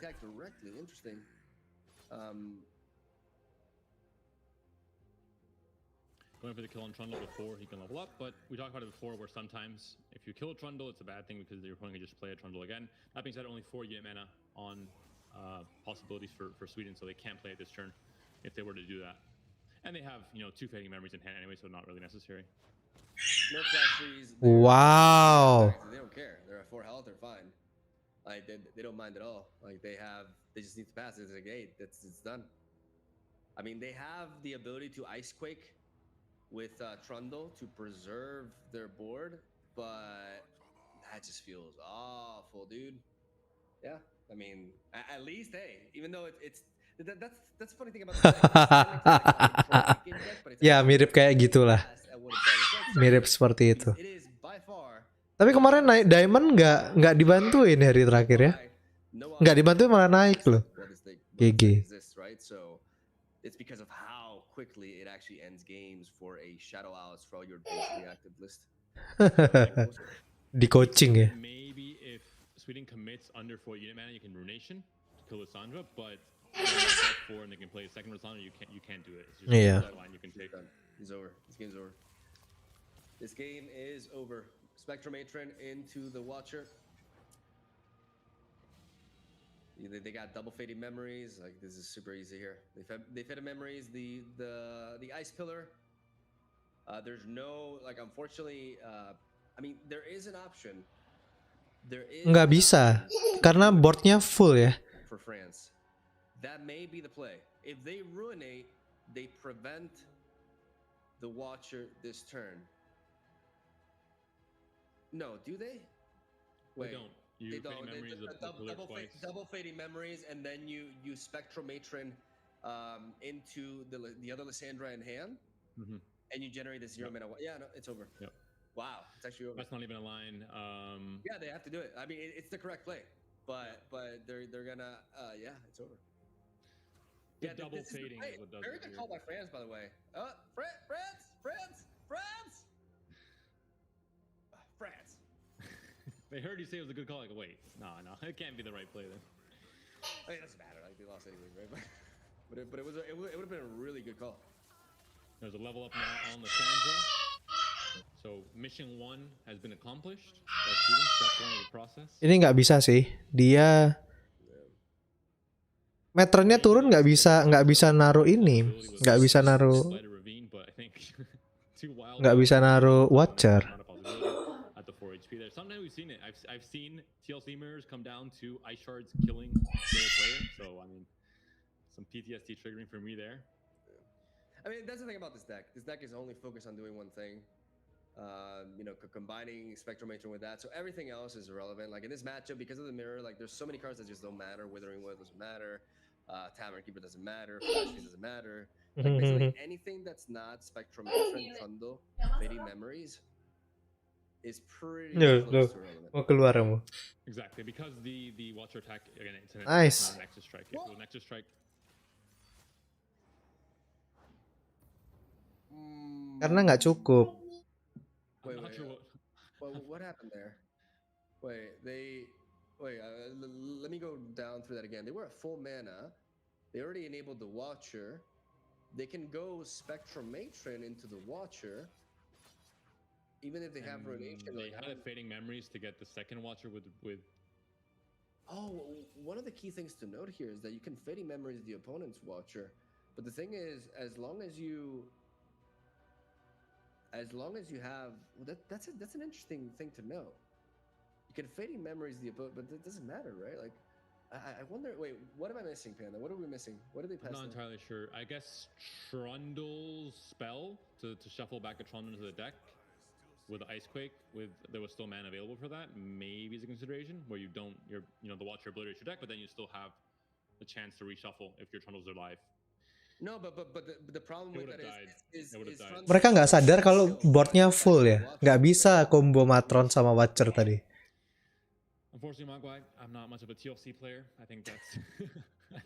Unfortunately, I haven't ever played this deck because reasons. Yeah, that makes. I actually respect you a little bit more. Not bad. Let's see what happens here. Obviously, guys, this is a tournament. It may seem like I'm complaining about this deck, but if you're a competitor, you bring the Watcher. It's a fantastic deck, and these players are playing for a prize pool. So, good on them. Still, no Lissandra, 14 Prance. This continues to be an issue, and I think like you mentioned, the fact that you could Fading Memories the Watcher was maybe an issue because that gives France the kind of workaround. But in this case, bisa di-entum sih. You're still trying to just deal the overwhelm damage with Trundle to win the game. Your opponent has tough on Nexus, but he is still at 4 HP. That hasn't changed. I really attack lah. Like what? Nggak di attack ya? Like that. They pass back. We're back. We're back, Mogwai. Nothing changed. Don't worry about it. Just a quick lapse in the stream. It lagged a bit. Now they go for it. Yeah, what did you do that last turn? I don't understand. Like they just gave them more options, like more turns to draw. Iya, dia bisa ngambil Watchernya lawan. Tapi nggak mana 0 ya kayaknya. Oh my god, that's so funny. Like that Avarosa's entry is a doom. For France. Yep. The moment they attack, all they have to do is play that Ice Shard, and they kill them. Yeah, immediately. It will force the draw before the next round occurs, so it could be a way to just immediately get a kill there. Yeah, but why did they play that Sentry? Why did they play that Sentry? Is just. I'm confused by this game, man. There's like a couple of lines of play I don't understand. Like I'm not saying they're incorrect because I'm not an expert in the content myself, but I do not understand. Oh benar juga, dia ngapain ya gitu Sentry ya? And I do not understand this Avarosa Sentry play. Karena langsung ke draw kan, kalah. Gives them even less of a chance to recover from attack. Maybe they're just like, hey, if they watch us, we die anyways. But yeah, this as soon as they attack. They could just not pass. They should be threatening. They should attempt to be threatening like lethal here, but they don't have to do that. But the moment they just they play for if they go for an Ice Quake. Poland off stream has tied the. Ini kalah sih. 1-1, so Alan has brought Poland back into it alongside Shihu and Shogo Pass, and hoping to get that game 3 win against Belgium. Is that you say his name? Shihu? Shihu, yeah. Ya, France misplay ya, dia mainin Avarosa Sentry. I was also calling him Chichu all this time.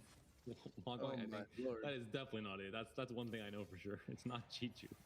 Oh. This is what I was talking about. Flash freeze here saves the Trundle, and now you have the 8 mana still for the Ice Quake to that Avarosa Sentry. The Sentry, yeah. The Sentry. Because that Sentry spell, you have the Ice Shard. That Sentry was just it was a big choke. Yeah, this Ice Shard goes down, and it's done. This is the one way that I think France could defend would be with the champ spell shuffling effect. Yeah. But like you mentioned, 0 cards right now, and it forces the draw and the game lost. Dia baru sadar kalau misplay. Oke, thank you semuanya sudah nonton. Kayaknya kita harus akhiri di sini karena anakku nggak tidur kalau enggak. Ya padahal masih ada 1 game lagi antara UK lawan ini, tapi ya sudah kita akhiri di sini. Sampai ketemu besok. Nggak lusa kayak hari Senin ya. Besok pun kalau mau live juga nggak bakal full karena ya mungkin bakal sama kayak hari ini. Thank you sudah nonton. Thank you juga ya sudah nge-sub. Sampai ketemu. Kalau nggak besok Senin kita lihat ya. Yuk, dadah. You might have, better ladder players that put more